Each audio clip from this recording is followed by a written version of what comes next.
Greetings, fellow armchair Imagineers. Tiki here. And Blue Dragon 5. It's time yet again to explore the vast catalog and find out what's a must or a bust on Disney Plus. And tonight, it's game day. We are breaking down Pixar's very first episodic TV series, Win or Lose. You better not blow it, Dragon. All right, so Dragon, I'll throw it to you. What did you think of Win or Lose? So yeah, Win or Lose, highly anticipated since the announcement of Pixar, going to the small screen via Disney Plus streaming. Now, mind you, we've gotten things here and there like Forky asked a question, but that's more of just kind of Monsters at Work is not technically Pixar. Not technically. I mean, the only thing we had, and this is more again, I still feels like they kind of lucked out on this one. We kind of had Dream Productions. Dream Productions is kind of I'm just saying this was slated before that, and things got a little bumped around. So I still would count this. This is what the original. Still, even so, this is the original, without being based on existing properties. This is kind of Pixar's first stab at original programming, really. Sure. And even with Forky asked question, when you factor that in there too. But again, not really a full show. My point being, this was anticipated since it was announced. I love the whole, POV Rashomon concept. It feels very on brand for Pixar, and basically, in a cosmic sense, this is Pixar's response to streaming, but on their terms versus the whole pandemic messing around with the releases. This is kind of Pixar finally being okay. Look, we decide how we want to do this, how we want to operate in the streaming venue, not the higher ups wearing the mouse ears telling us where to put it. Exactly. That's what's really cool about this. Is just it continues to Pixar right now, honestly, since the pandemic on, we seem to be continuing to lean into a very anime kind of Ghibli-esque look via Luca and Turning Red, and we're kind of still doing that here, and it's been working out for them so far. I think it's especially with the exaggerated nature of this show, I think it really works. I was very blown away by the storytelling. At the end of the day, that's really what this feels very authentically Pixar. This is what I live for when I'm watching a Pixar movie. I want to be blown away by the storytelling, being enamored by it, and just the animation geek in me going wild. And this show definitely delivered on that. It's the fact that these are creative people who were excited and also terrified by a new challenge of how the heck are we going to essentially deliver a Pixar movie in 8 episodes, and they did it. And they had the whole if you watch the making of, which I'm sure you did, they have the whole breakdown of the run times, mathematically, this is what 3 times the runtime of an average Pixar movie. Well, that's the thing. It's roughly a 2-hour, 40-minute movie, and right. roughly, maybe even a little bit more, but I'm saying roughly that. And so basically, it's an 8-year process, and they had 4 years to do it. Mm-hmm. All right. So we got Z and K. I will read Z and K's comments. He's no longer with us. He's not dead. He's just not here. I know. I'll read the comments as we go along here, but I want to address Kogias. He says, I don't know a lot about the show aside from the changes that were made, which lowered my interest in it. Is it any good? The changes are unfortunate. We'll get to that with episode 7. I think there's a pretty Dragon. There's one scene in particular with episode 7 that I was like, oh, there it is. There's the editing. I think pretty straight. I think we know which one. I think we're talking about the same scene, so I'm with you absolutely on that, but we'll get there. It's pretty obvious for me. It's there's this one very. I still love you, Kai, even if you that's it. Softball That's it. Baseball. That's the one. That's exactly. So yeah, it's a very janky scene, and we'll get there when we get to 7. But I think we did. I don't think it was as bad as we were prognosticating. We'll get there when we get there, but let's just say that scene, unfortunately, no matter all the editing in the world, that one it's. It's oh yeah, that's definitely clearly meant to be something else. I wonder what. But again, we're jumping ahead. We'll definitely get there. But regardless, I will say I'm pretty much with Dragon on this. I think this, sadly, because of just the controversy with that, and then just people kind of just being in fuck Disney mode in general.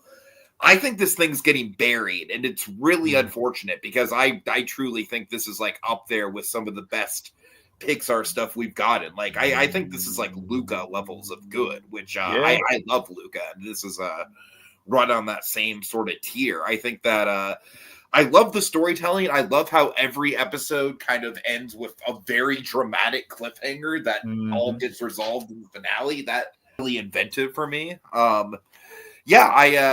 I will admit I did watch this pretty much all in one go, so I didn't really have the episodic like week to week experience. I've seen from some people who have watched it week by week that like it might not be the most like it's a little bit like, okay, we're just getting like bits and pieces of the overall story week to week, but I think just as its own thing, it flows like really, really well. And honestly, I feel like maybe this is one of those cases where, oddly enough, Dragon, I kind of feel like Dream Productions and this could have like switched as far as being like this could have dropped all at once, and I think Dream Productions would have gotten a little bit more a little bit more attention had it gone episode by episode, because I think that one does build a little bit more, but I digress. But yeah, I really like this a lot. I think all the characters are very charming. I like that there's not one main character. It truly is that kind of Rashomon style storytelling where we get just bits and pieces into everyone's lives. It's great fun, but it's also super heartfelt and dramatic, and I very bittersweet. I think bittersweet is definitely a word that you can use to sum up a lot of this show, and I think that's a very satisfying route for Pixar to go down as far as just really dialing into the emotions of it all. So Koki S says, I think that if Disney didn't want to take on controversial matters, they either should have went for it and not go through it within the first place. I think that last minute changes are risky. Yeah, I agree. We'll get to that when we get to episode 7. Yeah. All right, Dragon, should we read out Z and K's comments now, do you think? Well, I mean, what do you think? Should we do before or after backstory? Let's do it. Let's do it now just to get it out of the way. Sure. So he says, I'm going to be a little bit late for this one, but let me say this in case I can't join tonight. One thing I really appreciate with what Pixar is doing this decade is diving into anxiety-inducing situations. Oh, yeah. Just Inside Out, too. Yeah, I mean, I definitely think, stuff like Luca, Turning Red, I mean, all of their stuff. It's impressive we haven't been just playing the same keys on that. We've been this show, even itself, we kind of show anxiety in a myriad of ways. Sure, exactly. And none of which are the same.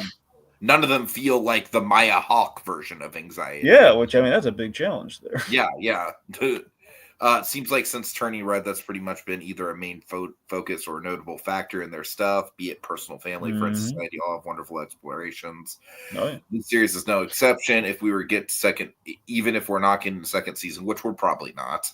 It sounds like we're not. It's not official, but it sounds like we're not. I don't even really think this was made to be like, hey, well, that's the thing. Like 5 seasons out of this thing. I want to say when it was made, it was intended to be a one and done. So I really don't think there was ever a plan for a second season, but people have kind of like stamped it with, no, it's not getting a second season for reasons. Right. But no, it wasn't a failure. That's the thing. It's like it's very ill-timed. That Disney's coming down saying like we're not doing streaming shows anymore, and which I think is hurting more characters more than others. Oh, well, anyway, but yeah, it's unfortunate timing, and people they're bringing it up just because a streaming show has just ended. We're like, well, no, this was never really fully intended to be the mini series. That's the thing. It was always intended to be a mini series. Yeah, and the fact that it's not connected to another IP, that I don't know. It's like we can't just like people want original stuff from Pixar, and then when this comes out, people want it to fail. It's like I don't get people. You know what I mean? Mm-hmm. All right. So, Dragon, do you have some backstory on this? A little bit, yeah. All right. Okay, so this was kind of the brainchild of Kerry Hobson and Michael Yates, and these guys, they were in the story department on Toy Story 4. They're kind of the showrunners and the lead directors on this. I mean, they directed I want to say pretty much all the episodes, or they had involvement in all the episodes. Again, they were overseeing it.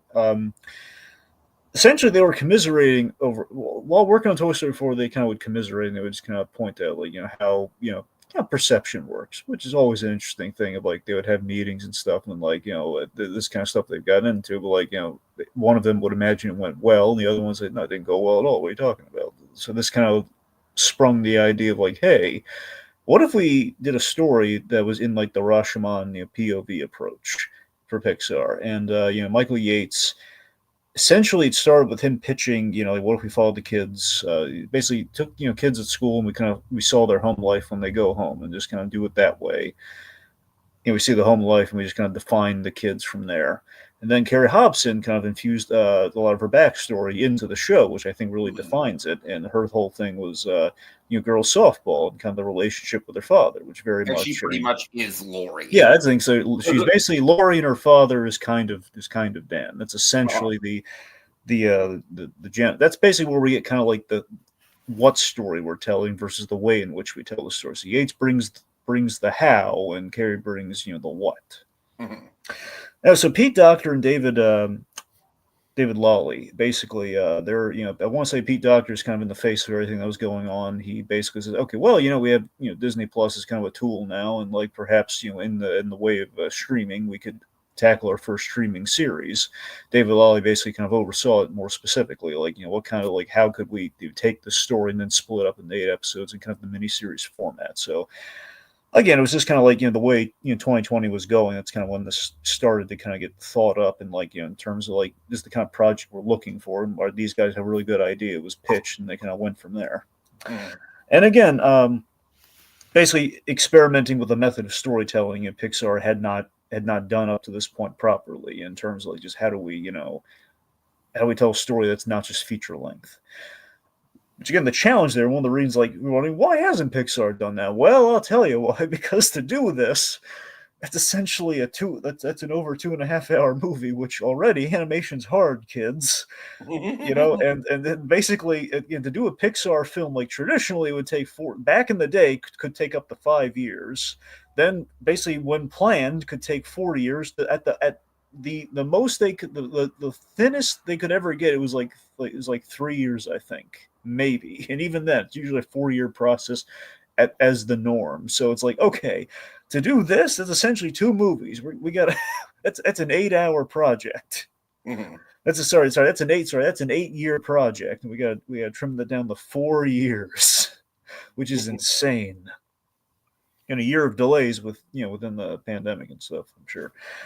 Anyway, so we're and point being, they developed a new technique to do the cartoony physics, which again they kind of had a little bit of with Luca and Turning Red. Which I don't know if maybe that was the testing ground for it, but then they kind of perfected it by the time they ended up doing Win or Lose, which I want to say their shorthand for it's adorable. Designs are very Luca.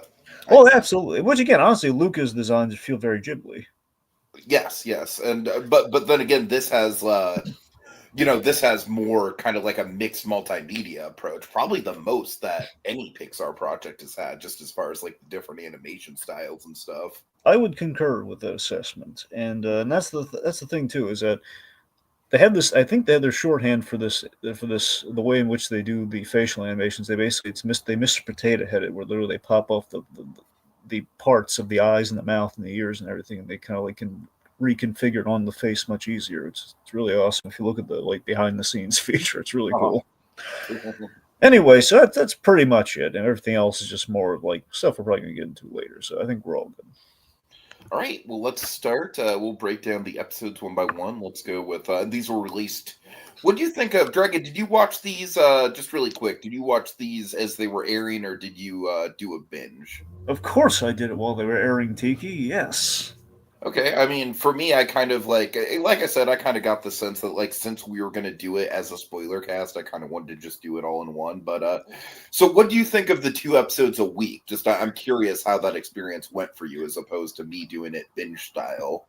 Well, I mean, again, I was I think it had the advantage of there's a formula in place for the episodes in which we knew this going into it that was going to be we're seeing what happens the week leading up to the game, but I didn't expect the whole we're literally going to go to the game by the end of the episodes, and then we're kind of Mhm. building up into our finale. Like we're getting like a little piece of the finale, which I thought was really inventive. So in a sense, even taking it just week to week or just like episode by episode, you're still getting kind of like a full narrative minus the ending, which we're ultimately going to get. So it does feel kind of fulfilling. But I will say this, certain weeks, I don't want to say, I don't think there was a bad week, but I think there was one week that shined above the rest, which we'll get to. There's one week where I think we really benefited from doing two at a time. And it makes me wonder, Oh, I think I have a feeling what week you're talking but about. We'll but get that's the there. thing. It does make me Yeah. wonder though if they I have to question how much they fully knew, like if they're going to be able to, if they were going to be able to do two at a time, or if maybe the original plan was like one by one or not. But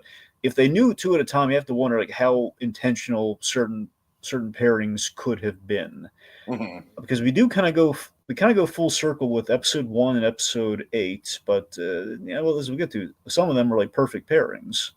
Sure, sure. And that's the thing. It's a Okay. show where you could have seen them easily doing more, but I feel 8 was like probably just the right amount. Like if they did more, then it might have been like, okay, we're just going through the whole team, which I thought was maybe what the plan was. But yeah, we can go by parents and people adjacent to the core team. So Right. yeah. All right. Anyway, Okay, so yeah, let's get into it. Episode 1, Coach's Kid. So yeah, this is very much like you kind of outlined. It's very creator focused. It's very autobiographical. and we love it when Pixar is able to do this kind of stuff. Where basically, the directors really put themselves or their souls into the project. So this is very much, Lori, Lori as Hobson. So this episode 1 sets up the format, sets up our big finale pretty well, because we have our kind of our soothsayer oracle, who's basically fueled by psychic orange soda, if you will. What do you think of this kid, Dragon? Well, I I could was see always this kid. curious what the heck we were doing I with could this see kid in the this kid marketing. being a character that rubs you the wrong way. Honestly. Well, well, well, one again, I love orange soda, so I don't really have a problem with Who that loves part. orange soda? Odo loves orange soda. No, no. Here's the thing. I think we use this kid sparingly enough, where he's like he's kind of our, in a sense, he's kind of our narrator, in which again, he does set up the whole premise. He's on the periphery. I love the way he plays into my favorite pairing of the bunch. But that's the thing. I don't know. I think the kid worked, but he didn't overshadow things, and he didn't get his own episode, which I think was a smart call at the end of the day. That was a smart call. Yeah, I think he's in it just enough. Like, to me, what I was worried about though with him is that I was worried that we were gonna get like a situation like the triplets in Brave, where he's Yeah, basically just there to be like, precocious. yeah, but he's not. He's there literally for story reasons, and Right, right, yeah. he's basically at the top there. He's the one talking to us, the audience, basically laying out how the Rashomon thing's going to work. And I thought that was, I thought really him say he sets up the premise, and we get a peek into the future. I love how we open with like the peek into the future, like the strobe lights and the chaos that's going on. You're wondering how the heck do we get here? Mhm. So basically, I think episode 1 effectively set up how this is going to work, and what you got to know how it all pans out. You basically just like a bad news bears disaster on the horizon. How the heck do we get there? Right, right. Which you basically, it's a week in the life, which ultimately leads to the state championship, which we know will be a disaster. And we have like the Ave Maria and the strobe light. And you have to wonder though. Here's a question for you, because each episode, again with the POV, there's a number of ways you can read. You can read it very literally, where again we see like the animation flourish, but there's also like we recontextualize events. And you know me, I love it when we can recontextualize story, Mhm. and we do that all over the place here. And you have to wonder, the Ave Maria. There's a bit of a religious component in Laurie's story. Do you think the Ave Maria is specifically just kind of like, is that a touch for her? Or do you think that's just for kind of the artfulness of the show? I mean, keep in mind, like we have other like operatic flourishes with Dan when he Yeah, has the how it's personified with the parents, the demonic side of things. So I don't know. I think it's kind of I remind me like what the religious side of Lori was like. Is she like I forget that element. I'm sorry. well, that's the thing. So the whole, and this was, I don't know if this is like the director bringing some of her life into it or not, but there's a full thing of like they were going for like a father son Holy Ghost kind of a thing. In this case, father daughter Holy Ghost, but Basically it's faith versus doubt. So like you'll notice like when her father is given the pep talk, he's kind of in a very ethereal kind of glowing light, and we have like her like like she's praying literally in the episode, and later on we just again doubt is like this is something they kind of learned the I behind the mean, scenes. what I like about this is that you're pointing out. It's like, yeah, I realize now that yeah, you're right. There is some religious stuff with her, but I like that. In no way was it pushed to the Yeah, forefront. Like I really didn't like. I barely even. And I think that's smart. I think because a lot of times with with religious characters, that kind of becomes their whole personality, and I uh, think that's a smart move to not make it that. that's the thing. Like here's the thing in the behind the scenes, I kind of picked up a little bit on the religious thing with what we were doing this. I didn't pick up on this. The whole doubt by the end is kind of modeled into a snake that I didn't pick up on. Like, oh my god, that's really brilliant. Mhm, It's kind of mhm. a serpent like, just kind of it's giant and blob like. But anyway, um, so so Lori, again, the genesis for again, it's important. I think Lori absolutely. When the show started, I was wondering. I wonder why we're starting with Lori of all the characters, because initially my instinct is you would probably start with the coach. That Right. is my instinct. Then we would go to the kids when the show was announced. That's what I thought maybe we would do. But Star with Laurie feels very appropriate. Again, given our director, it's that she's the genesis for the whole softball thing. And I don't know. Just the core of the show is kind of a father-daughter story, and kind of how the kids affect the coach or vice versa.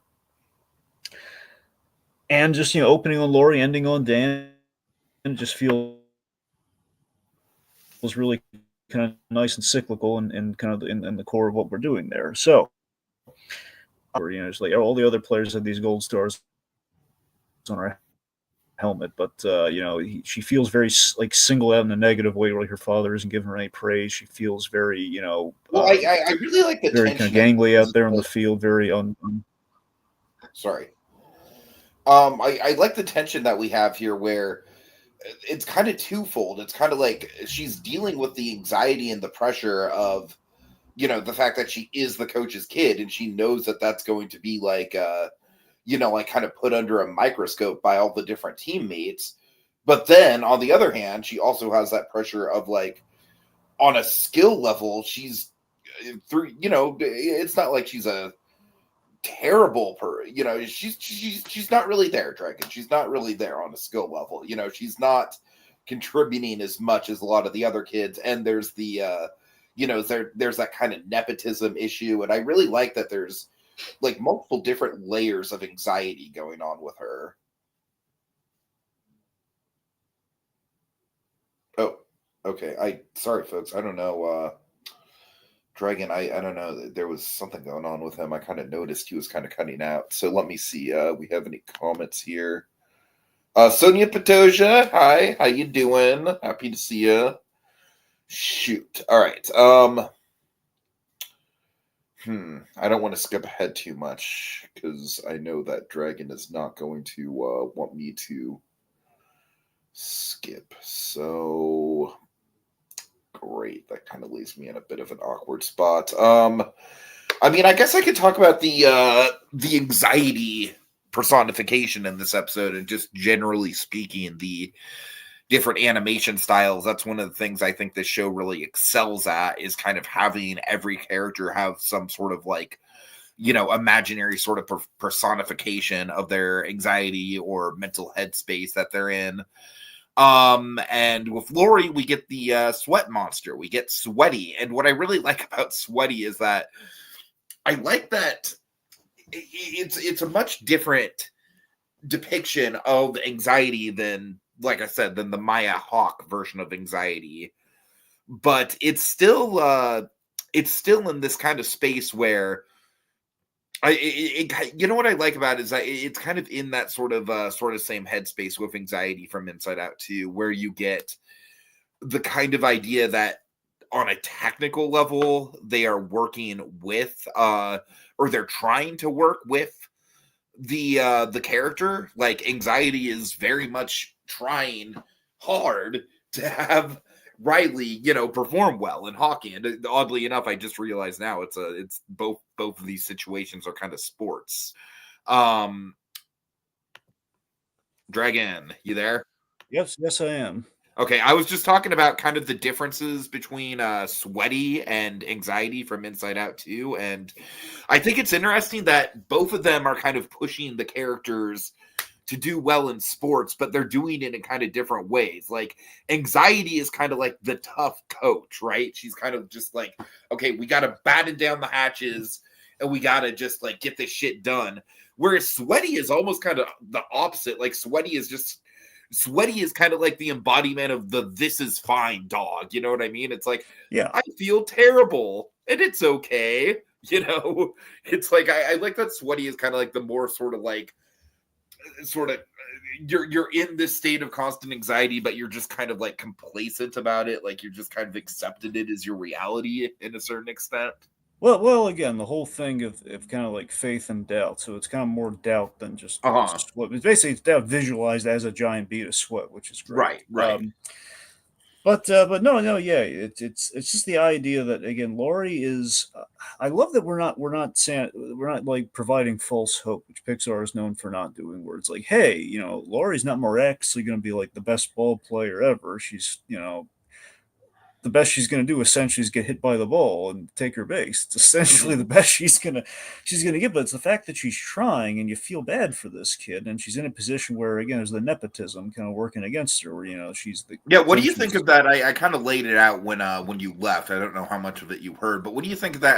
I really like the fact that we have like multiple different layers of tension with her as far as like she's dealing with the pressure of the nepotism. She's dealing with the fact that just like objectively speaking, she's probably one of the least skilled players on the team.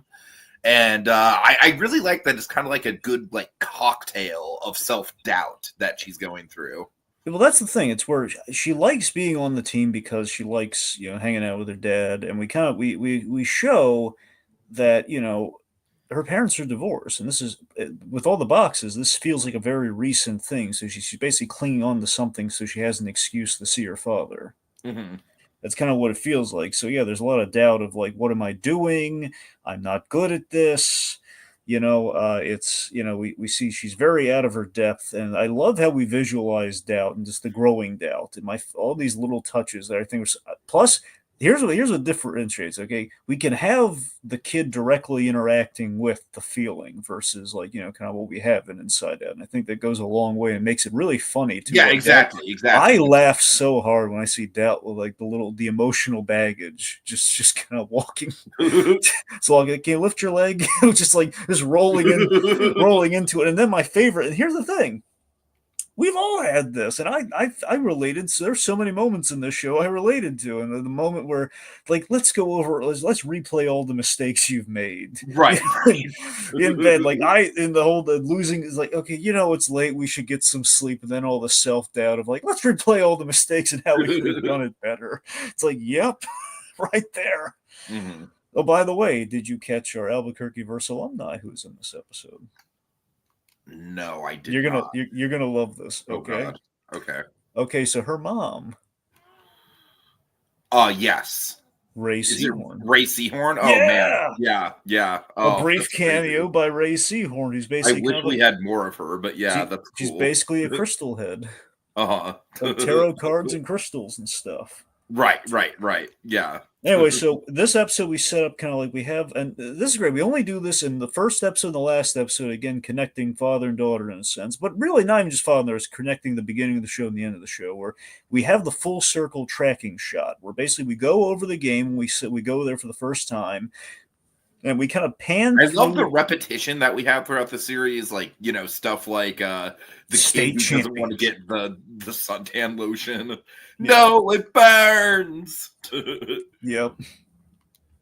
So that's something kind of interesting that we hit too. Where in the first two that drop, we hit like we just to set up the premise so anyone who's just watching it for the first time understands. Oh, that's what they're going for. We hit the suntan kid, and then we hit like the lady who's like like hitting a little air horn or something, or like she's like, yeah, let's start the game. So that just kind of establishes, okay, so it's the same story just from a different perspective for the exactly. layman. Yeah. But again, just like with kind of our finale that we do kind of hype with it, we're kind of panning through all the stories that are kind of tease up. Here's where everyone ends up, but we don't know how the heck they got there. And then later on, we will now know, okay, we know exactly how all of these storylines got to this I point, which I really, think is I really, really, yeah. it's so clever. I really like, I like it tenfold. Like you said, I like the fact that like we're teeing up. Like, oh, why are these people suddenly split up? What's going on with these And you know people? what? Probably the animator's favorite scene in the whole show. What? It's probably the animator's favorite scene in the whole show. You know why? What is? Like the like the tracking shot, Oh yeah, sorry.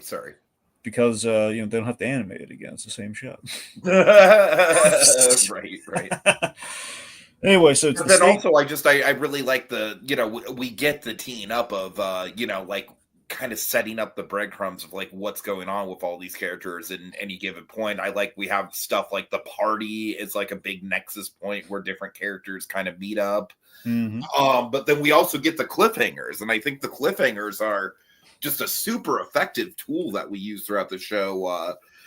I think starting in episode 2, they just kind of become like more and more just like, oh damn, like we're really gonna leave like most of these characters in a really kind of low of low sort of position I know. going. I love that. It's kind of like, it always reminds me of this. I've mentioned this before. It reminds me of this running gag from Wolverine and the X-Men, where the show creators and the commentaries have this hilarious thing where they say like there's this bench around the X Mansion where everyone goes to kind of be sad and mopey. So it's the bench of, they call it the bench of sadness. Oh god. So the idea, so it's kind of like, I love the idea that we keep having all. It's also like in the Brian Konietzko and Mike DiMartino, the guys who do Avatar. They always joke that another down ending for our kids show.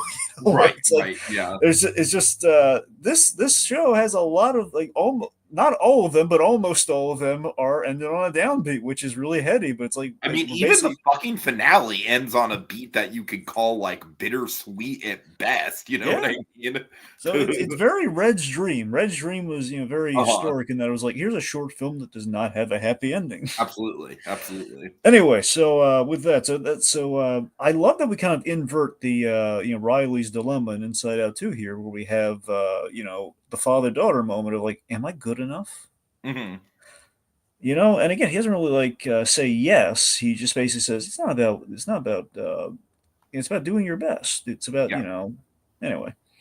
So she takes the hit, and I love that we just end with like a giant train sized ball, just like hitting her off screen. Right. Yeah, so that's Oh, episode 1. okay. Episode. Hold on. Episode 2. I'm a blue. I'm a D. I'm a die. No, just blue. Sorry, I apologize. Okay. All right, so yeah, this is Frank the umpire. We really got a lot of mileage out of his armor in the marketing, I think. Oh yeah. This is gonna sound weird, but I think what I really like about Frank the umpire is his story. This episode, it feels very Paul Dini esque. It feels very much like something Dini would write, and just in general, it feels kind of like a little bit of like a much lighter version of Dark Knight, a true Batman story.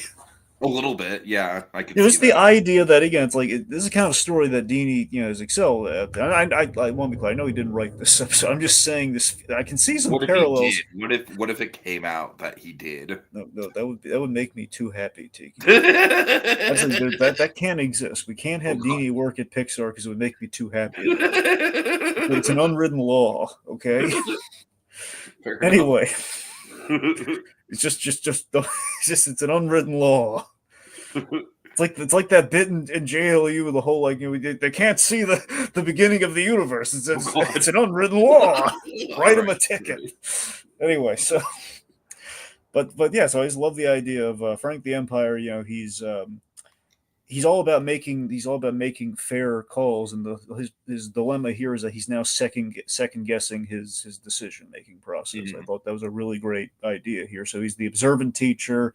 He excels at what he does, very meticulous, but at a cost that he kind of struggles. He's kind of he doesn't observe the struggles of the people around him. Mhm. That is the dilemma. It's the price of exceptionalism, one could argue. Only the exceptionalism of this case is very small and kind of sad and mundane. Yeah. So it's a very fun character. I love the umpire armor idea, POV. It's really cool. So he can deflect the criticism. Did Did you ever see Rat Race?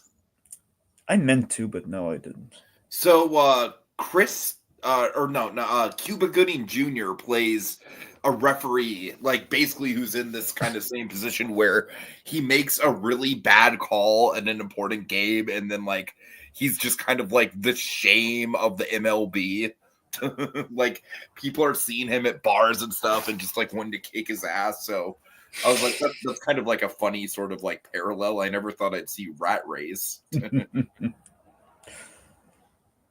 Let's see. Right. So that thing. So he gets he get the sense he's always going to be disliked by half the parents, no matter what call he makes, and that's kind of a lot in life this poor character, has in presumably his volunteer job as the umpire. I don't think he's getting paid to be the umpire. Mm-hmm. Then again, I love that he stresses the importance of being impartial. And again, this is where we see it from his perspective, and this is where we're playing with things aside from just the obvious. Okay, he's wearing blue armor all of a sudden. Is that he's like, I don't take bribes. He's kind of shutting the world out where they're offering him. I think there's genuine, hey, would you like a free pretzel? Like, nope, no bribes. Right. We have like a mother and a child, and she puts on, she's putting like a ski mask and like a bat. Hey, will you walk away from me? So this is the thing. We're clearly, this is what it feels like to him, but not really. Right. So I tell you, I love the subtleties of the loneliness that we convey here, which there are highs and lows in perspective, where he kind of comes home, he's a little chipper, he's putting on his dragon slippers, which are awesome, by the way. And we see the genesis. I love that we tell this visually without spelling it out, visually between the slippers and the very important photo on the refrigerator. Mm-hmm. The guy's into Ren fairs. And that's presumably where he and his ex, really hit it off. The genesis of the armor. Because he's a knight. True. And of course, then the reality of like, well, he's alone. He's missing the girl. He's missing Monica.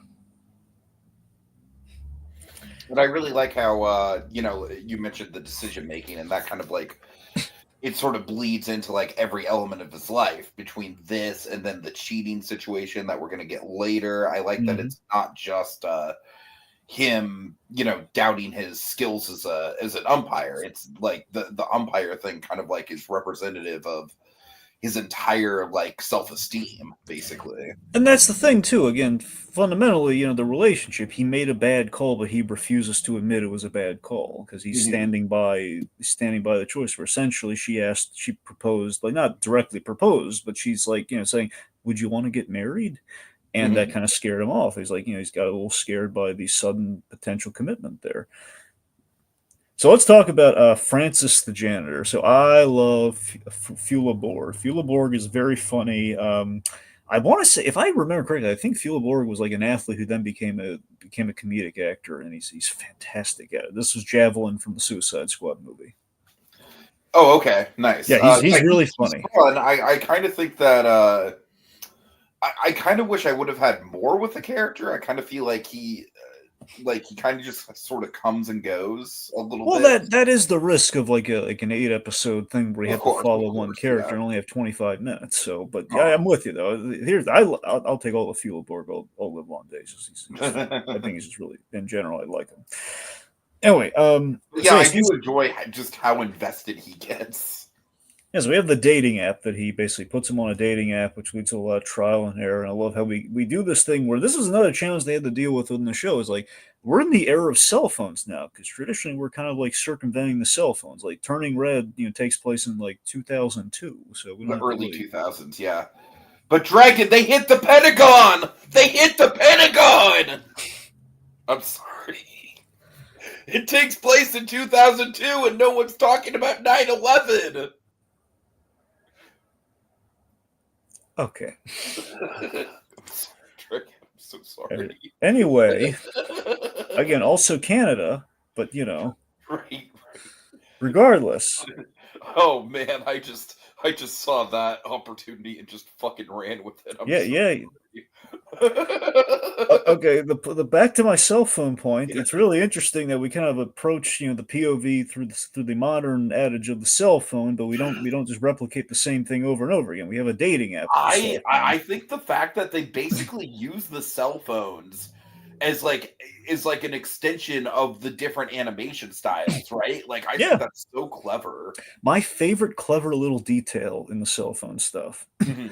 I love that when he's conversing with essentially his online date, they're rolling the little dot dot dot, like text, Yeah, yeah, yeah, totally, so it's like totally. the idea they need to keep the ball rolling in conversation. I think Which is that's so very clever. relatable, and I just say, like, I can't do online dating, man. I just can't. I'm always ending up like I'm rolling the ball and just nothing ever comes back. No one ever rolls back, Dragon. Yeah. Oh yeah. So also talk about the coffee thing with Lena, the poor coffee embarrassment. We had this Oh, that before was brutal. Fucking brutal, but dude. again, they hit it so well. They hit that Right. scene so perfectly, and they heighten the comedy in it too. We're just like, no one laugh at Frank. Oh The nice man. guy's like a little brother to me. He's just Oh, God. I hate that. Oh, Jesus Christ. Oh, it's all so bad. It's all so fucking bad. I love the detail. I think if I remember correctly, I think when he's just, oh no, this always happens. When she says, oh no, this, like, oh god, this happened to her before. Uh-huh. Well, I think it's happened to her before, just as far as like being someone in customer Yeah, service. that's what I mean. Like, a things happen with a Right, customer. right. Oh, Dragon, that is like my worst nightmare fucking personified. It's like, oh Mm. no, I'm contributing to something that you already struggle with. Oh God, I'm a terrible person. I'm so sorry. I'll just go in my hole and never interact with another human being Oh, ever God. again. So, the animation on Frank's really good because he has very precise movements. So, just seeing him like this very precise guy in these very awkward kind of moments just works really Uh-huh. well.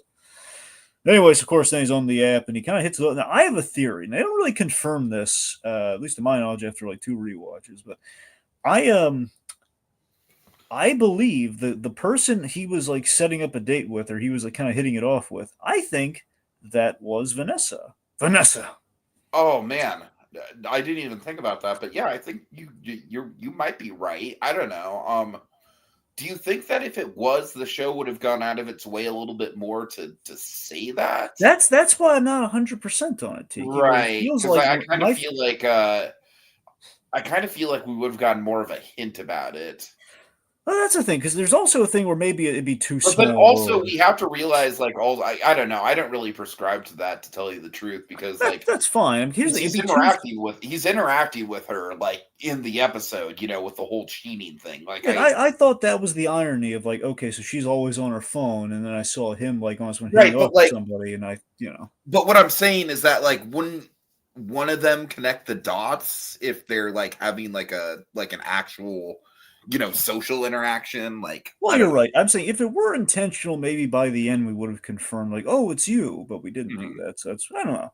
It's again, it's kind of a headcanon thing. But you're right. It doesn't necessarily. I mean, I there's still do like finding. what I like about it, and that it's not really a named character, and that is that that's just realistic. It's like you can have, like, right. I have been through this before, where, like, like like probably the furthest I ever got on a dating app was I connected with someone that I knew in grade school, and we were kind of going back and forth together about, like, that was kind of like the link that we had, was the memories that we had of, being kids together. And then we kind of went back and forth talking about that, what we've been up to, and blah blah blah, what kind of movies we like, passing the ball back and forth. And then out of nowhere, fucking ghosted. And it's like, I'm sure it was kind of like a sorry something came up sort of thing, like, and it's like, but it is realistic with dating apps, that it's like you just don't know what the other person is going through and what the circumstances are going to be, and you can be dropped so fast. and Oh, and I like that it's I like that it's kind of something that Frank is just going to kind of have to live with, you know what I mean? oh yeah. Let's talk about how heartbreaking and perfect the how perfectly heartbreaking the ending is. Just so he kind of through conversation with Vanessa, Uh-huh. he realizes maybe he admits I did make a bad call, and he's thinking about his relationship choice with Vanessa, and it's not too late, and he's like, oh my god, so he rushes to her. So basically, this is like a rom com without a happy ending. That's essentially what this is. Which is an inspired choice. This is Where you kind Rachel of not getting off the plane. exactly. This is the airport run in a building. Right. You know, where he's doing the class, he's doing the run. He's even got his comic relief buddy. You know, like mopping the way for him. He's losing all the armor. He's being completely vulnerable, and you see right there through the glass the moment she pulls out like the hand with the engagement ring. It's like, oh my god, you feel so bad for him. And then you cut to he's floundering at the big game. He's yeah. Yeah. All right. So episode 3, Raspberry. I assume, Dragon, that 3 and 4 is the week you were talking about. Absolutely. I think this is the strongest week of the whole show. God, I agree. More. Uh-huh. Yeah. Honestly, this episode in particular might be my favorite episode of the whole series. I think I like 4 more, but 3 is great though. It's very close, but I think 4 might do it for me. Well, what I like about 3 though is and I agree 4 is also really great and a really good compliment to. Yeah. But what I really like about 3 is I really like the stakes that we have in 3. I think this is one of the episodes that really does a great job of kind of escalating the tension. Yeah. So it goes from basically her needing to pay off the tuition fee, or not the tuition fee, but the dues for being on the team. And being, what do you think of Rochelle's the business suit attire? I like it a lot. I think it really fits with the whole having to grow up too fast and having to kind of be your own parent, having to sort of be the parent in the parent and kid dynamic.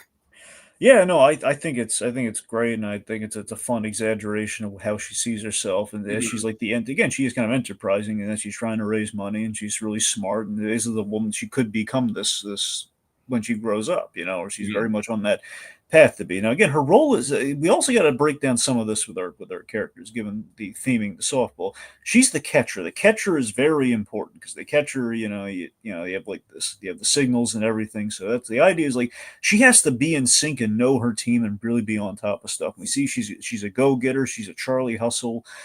She's. She's not only she's kind of at least on the surface level she's picking up mom's slack. The looks like she's the parent, mom's the child. That's kind of what it seems on the surface. She's running the snack shack. The Dynamite's Little Bites, which is a really cool name for that place, by the way. But that's the thing. I love that they have the smart kid with all this potential in the world, but she's got money problems because she comes from a single parent home, which is a realistic struggle. And just I really like how we have multiple kids with divorced parents in this series. I feel like it is kind of taking on the reality now that coming from a divorced household is now sort of the norm. And it's cool too if you notice. I mean, Rochelle and the Laurie, they seem to be best friends because if you look in the background, there's pictures of her and Laurie and stuff. So these guys are besties and they have something in common there potentially. Mm-hmm. Now, honestly, my reading of money, they don't confirm this one or another. I don't think it's divorce. I think the father just left. With in Rochelle, yeah, that's a guess, mind you. We don't know. We don't need to know. It's kind of a guess. Wow. Anyway, let's see. You think that maybe the baby was from another father? That's the thing. That was kind of the vibe that I got. That maybe that's. I don't know. Yeah, I could see that. I don't think Kai has a mother either, at least in the picture. Well, you're right. We don't see Kai's mother, but we don't know that situation. No, we don't. So. All right, but again, I like that there's some intrigue there. We don't need to know, but it's every kid has a different home situation, which is kind of like Kai. I almost kind of got the vibe that the mother was dead. That's the vibe. I don't know. Again, we can't confirm it, but that's kind of what it feels like. Is the question of divorce, dead, or just left? Mm-hmm, mm-hmm. Those are kind of the 3 bullets in that chamber. And of course, Kai also really connects with Laurie in an emotional scene. So I like the connective tissue between all the children of divorce in the series, and also their roles on the team. Where again, Laurie's she's the Charlie Brown of the team. Right. We have her catcher who's very important, and we have Kai as the star player. Mm-hmm. And again, the fact that Kai and Lori, again, there's a mentorship there. You know, again, like the worst player and the best player. Sure, sure. Anyway, so I love the fun editing on like the customers, like as she's kind of earning the tip money so she can pay the dues. And I love the touch of this to me was like my favorite moment in the episode. I loved how she gave Odo the orange soda and like let let him like, keep the change or something. And at the end Yeah, of the yeah, day, yeah. oh I'm not kidding, it really made my heart swell. And just this is gonna be a very weird comparison, not to the same level as this, but this in terms of like a payoff like this felt like we have a character that we're invested with at the lowest point they are. It's kind of like the Darrell moment from Kidding, where Jeff Pickles, again I bring up Jeff Pickles because of the Oh, name of God. the team, but you know Jeff Pickles is completely at the low point, and then Darrell shows up to extend the arm. Right, right, right. It's kind of like that moment of it's karma kind of rewarding our character for all the good and all the strife that they've been through. So her anxiety is shown in a different way. It's kind of like it's kind of a lightheadedness of like the stress, everything going away essentially is her fear, like the idea of the team going away. It all floats away, like gravity is a myth now. Mm-hmm. So yeah, she's bearing the financial burden of like the dues go up to 1,600, which by the way, it's ridiculous. Yeah, It's expensive. I wouldn't know, but yeah. I'm gonna say this feels like no kid should have to have a worry about a financial burden like this or have to provide for the family at her age. Like that's you feel for this girl, you know. Sure. All right, so Odo, sorry, he says beware the chicken. Oh, Now, God. by the way, in my heart of hearts, I'm saying beware. I wish they said beware the chicken man. So it would have been like an owl reference. Would have been awesome. We do reference Slinky later, but you know. Right.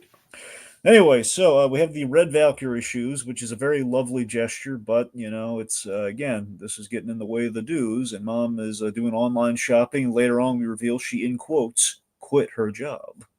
Mm-hmm, mm-hmm. So we feel for Roshi. She's doing this back alley tutoring, and I love the slippery slope here, where what she's doing is not necessarily wrong in the tutoring thing, but Not initially, but it not definitely, initially. yeah. But that's the slippery slope. Just doing the tutoring, getting paid for her work, not bad. And then Tom to me, oh boy, Tom. I So, think but Tom is definitely like I think he serves a role in the show of being the least likable character, but like yeah, he's not likable to say the least. I think you know what's funny, and he's just a dope. I can't prove this, but did you watch the behind the scenes? You know what? I watched like half of it. I didn't realize it Well, I was there. mean, you saw the directors though, right?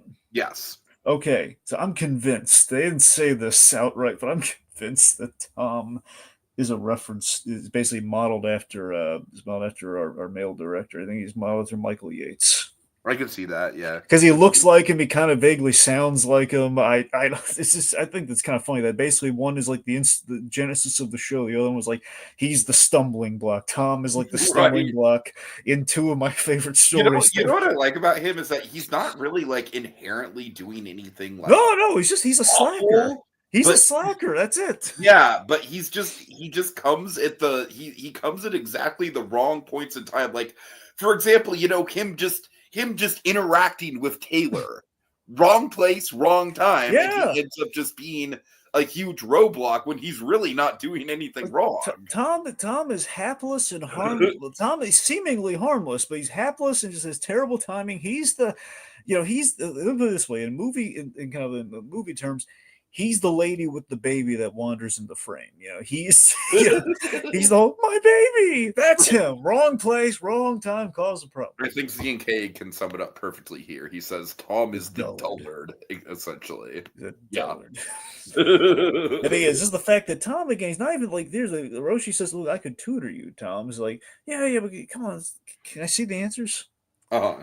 And oh yes, so Tom gets her. And plus, the other thing, there's a very well simple laid plan. Like, okay, Tom, look, you can copy off me, and Tom even screws that up. Oh, here, take my seat, Kai. Yeah, right, Like, right. Tom, you freaking idiot. You fool. You avocado socked moron.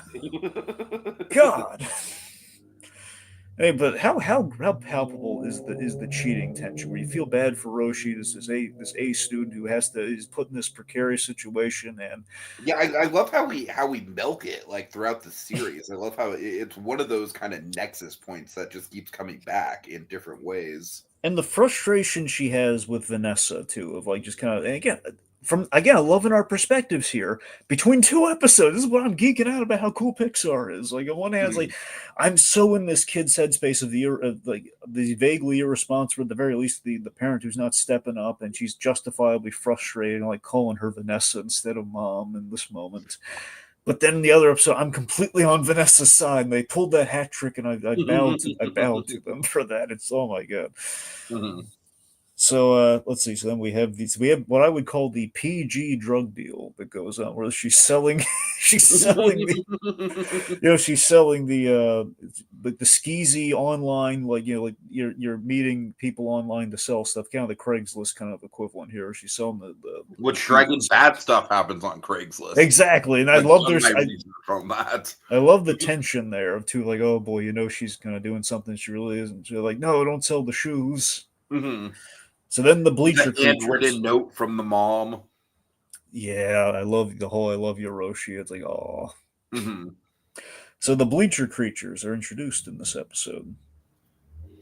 Yeah, I really like them as a point of tension, and I like that there's just enough like they're not evil per se, you know what I mean? Like they're basically the closest thing that this show has to a villain, but they're really just kind of rebellious teenagers at the end of the day. You know, they're getting into trouble for sure, and the stealing the cash thing is definitely a step too far, which we'll I get mean, to. they are kind of bad. We don't really redeem them by the end, though, Tiki. Because remember, they insult the lady in the chair, That is true. Yeah. and they steal her money. I guess what I'm saying is that they're not like they're bad. That like they're They're bad not kids. evil, but yeah, they're Yeah. not evil though. They're not like I mean like I would say like the bad guy, the bully from from Luca, Monkey So is come more on, is more outwardly malicious than these kids, I I think. know he looks exactly like Monkey, but you gotta say Hercule, man. Come on, like a little respect. He Even I can. sounds like Monkey, man. He sounds and That's looks the thing exactly that like. throws me off about I'm not convinced Monkey didn't use a stage name for that. I'm not unconvinced. it. I'm not unconvinced Monkey's keeping the secret that he actually worked for Pixar, but he's like he Right. signed an MDA or something. He's not allowed to tell God. us. Anyways. Oh dear. Okay, let's see. Z and K says, I love that Kevin's head is never revealed in full. It's just in the dark or obscured Yeah, with like Miss popcorn Bellum. bucket. Yes, they are. I love that. I agree. I agree. I still wish it was the No, but what Chicken I'm saying Man. is that like these kids are basically just like they're rapscallions, you know what I Yeah, mean? They're like little shitheads, but like they're not inherently like I don't even really think they're bullies per se, really. They're just troublemakers. yeah. So anyway, so they strike a deal with her. The shoes were bait, so they can get her keys, and they basically they there's I love again. It's a question of how malicious do you think this really was, in which we do the POV thing where she's running away from the Chicken Man trying to run her over in the car. Now, how much of that do you think is just like her imagining he's chasing her versus he's actually chasing? Because think about it, he loses his head during that chase, but later on he still got it. That's true. That's true. Does That's he good. does he pull over and get the mascot head because he's this demented mascot? I don't I know. think the better question is how does he drive with a mascot head? But again, I love that we don't know. And here's then the other questions again. Like we have to wonder how was Ira really off about the lore of the Chicken Man? That's true. That's true. Yeah. Anyways, the point being, Rochelle, it's a very scary scene. She's kind of chased by the car, and she loses her phone, and it's this whole thing where she's at a payphone of all things, the one of the last remaining payphones. The anxiety of like if the mother's gonna pick up or not. Yes, so fucking yeah, powerful. I love how We've all been there. we do some Albuquerque verse with it on the flip side. God. Uh-huh. All right. Anyway, All right, Yeah, episode. yeah, I'm real quick because you're gonna appreciate this. The scary position she's in feels very palpable and very much like Riley on the bus and Inside Out. Yeah, very much so. You're right. All right, Except with right, no yeah. Oakland involved. All right, now we go to 4. All right, episode 4, pickle. So yeah, like you said, I think this is a great kind of compliment episode to episode 3. I don't really have a ton to say about it. It's just like you're right that they do pull that hat trick of like in episode 3, we're really seeing kind of like the flaws of Vanessa as a parent of kind of like the absent-mindedness of the social media. I think maybe we could have gone a little bit more into the momfluencer thing in regards to like kind of forcing your kid into the spotlight. I feel like we could have highlighted that a little bit more, but then again, we do want Vanessa to ultimately come off as likable, and I think momfluencers, like the privacy of their kids, is a very slippery slope and touchy subject. So I don't know. What do you think about that? The fact that we don't really go that far into that element. Well, I really like that we show, and again, there's always the question of how much this is coded by her view on things. Where she has a very positive relationship with her, with I guess her kind of influencer, momfluencer kind of friends, and because they help her find the girl, they kind of get her up in the morning, and I think there's also kind of a double sided thing there, where again, the fact that she needs all the likes and attention and all that to get through her It's a day. really good visual representation of why people are addicted to social media, I think. Yeah, and it's the idea too that again, from what we can just even tell without knowing without knowing all the facts, is that she probably gets a little lonely, and that's kind of like Mm, filling the need of like there's like there's I've known single mothers who are very happily single mothers, but still there's a thing they live for their kids or they live for something. You have to wonder sure, what fills that void of what they're lacking potentially, and it's like things like this kind of help them get through the day. totally. So also, I want to highlight Rose Salazar plays Vanessa, and I love Rose Salazar. I heard she was going to be in this show, and I heard she was going to play one of the moms. And I didn't know until I saw it. I was like, oh my god, she's playing this mom. This is awesome. Rose Salazar played Alita from Alita Battle Angel, Oh, nice, nice. and I loved her in that. So here playing Vanessa here, and so I think I was really wowed by Vanessa. I like the depth that we gave her. Basically, I think we've added another great Pixar mom to the lineup as far as I'm concerned. Just very positive. It brings. She brings color, music, and donuts. And just again, I Oh love man, that initial grocery store sequence with the boss yes, who's like a good 5-10 years younger than her at yes. least. Like, oh god, it's So this is painful, the thing. right? This is so realistic, and this is what I'm Uh-huh. saying. We have like the struggling mothers who do like they work at like the grocery stores and stuff, and they're gonna have the middle management guys that they have to kowtow to. But again, then you have like the realistic thing, and I'm saying, Tiki, they nailed the single motherdom here. Where They again, did, it is yeah, a thing where yeah. they care about those kids, and they will leave those jobs and tell those guys off to be there for their kids, and Sure. it just I found it just so authentic and just great. And I love the recontextualization that, okay, her quitting her job was her putting a positive spin on what happened. And every time every time Rochelle found her mother like going out and partying, she was actually, job hunting without letting the kid on, knowing the struggle. So that blew my mind. That's why I love this episode because we recontextualize everything we set up in 3, and it deepens the character and everything that we know about her. And again, you feel for like with the kid that's a biter, he's in his teething phase. With the Zane, he keeps biting her fingers and everything. And again, it's then of course the horror of her finding out her daughter's criminal enterprise Right, right. that she's hiding stuff from her, and again, it's weird. It feels like a modern take on the scene from a Goofy movie about the electric chair. It's the whole like the Oh yeah, elect. totally, totally. You're That's right. kind of what that scene feels. It's like the modern cell phone era, just kind of equivalent of like when you find out what your kid's been up to, but you don't have like the full, you don't have the full scope of it. We're Or just changing the map. Yep, we're changing the map. There you Yeah, go. yeah. Oh, by the way, real quick, I'm gonna shout it out. Okay, Tiki, they finally announced it. I was so happy. I wanted to tell you about this. Oh, the documentary. Yes, it's coming out in April. Nice. And coming on Plus too. It's Did you it's hear coming. anything about the Eli's been telling me about a Tim Burton documentary? Do you know anything about that? This is just about Tim Burton or about like a specific subject or? As far as I know, it's about his early years, I think. No, I didn't. I didn't hear about that. So Yeah, well, maybe look into that. sure, but still, this Google movie thing, I'm so Yeah, excited because I remember they debuted at the Family Museum. I told like last year was like right. this year's Yeah. the anniversary, so it had to have come out sometime this year. But April, it's coming. Anyway, excited. All right, so basically the point being, this character has the ability to bounce back, and she has like a little snap ability where she can snap and just kind of bend like all the negative stuff to her will. She's like she's Ubering, she's job hunting, she ends up getting the gym job, which things are coming up Millhouse, and then heart sinks. Daughter's a cheater, and she's kind of a criminal enterprise. Maybe the worst thing is if she were dating Tom. Thank God she's not dating Tom. Those stupid avocado socks. Seriously, there's far better socks out there. Avocados. Why? You have an amazing boyfriend gag in a later episode that we do.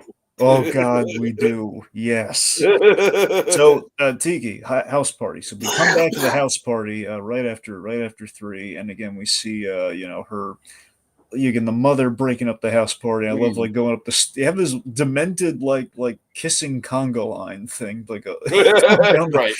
Going, I hope to God there was just like a one line up and they weren't like going like shifting or something. That's anyway just for like sanitary, in a sanitary. So it's like, oh God, you gotta pick one, but it's like God, a post-pandemic world, no. Anyway. So I love her like with the mom energy. Essentially, it's like you bursting through there, and then like seeing a closed door, and she practically goes Super Saiyan. And she just bursts through the door like Jack Torrance style, and it's just Odo, just like answer the unknown call. I like how the audience can piece that together. Like the fact that she is calling on a payphone, it would be an unknown caller. That's a good bit of. See, that's just a great unexplained thing of how the kid knows this, but again, like that's the miracle exception in our cartoony kind of world of physics. Dragon, you know what I would call that? You know what we call that in the Pixar terms? Oh, well, we call that, Tiki. We don't care. Yeah. No, exactly. Seriously though, like that character just being a fucking prophet is the ultimate kind of like we don't care example. I think it's just funny. Like, no, who's gonna question it? It's just kind of funny. Right. Anyway, so I love that she's helping. Got it from the orange soda dragon. I mean, well, yeah, Kel was trying to tell us something back in the day. Kel knew more. Kel shielded us from knowing too much. Oh God.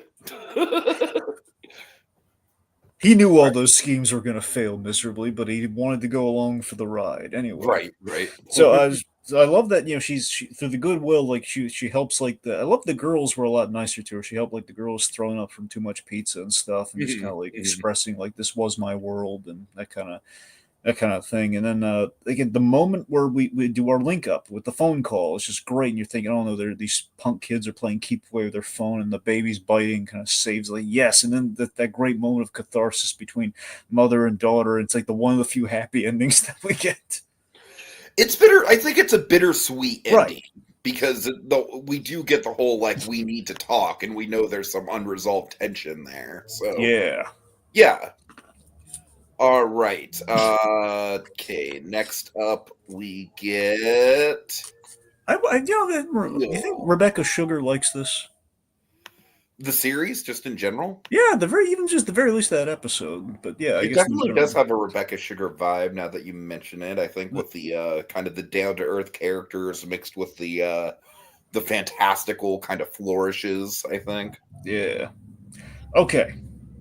All right, so this I think Ira is one of the more interesting point of view characters. So I'm a little bit mixed on the episode because like he's probably the point of view character that's the least attached to the actual team.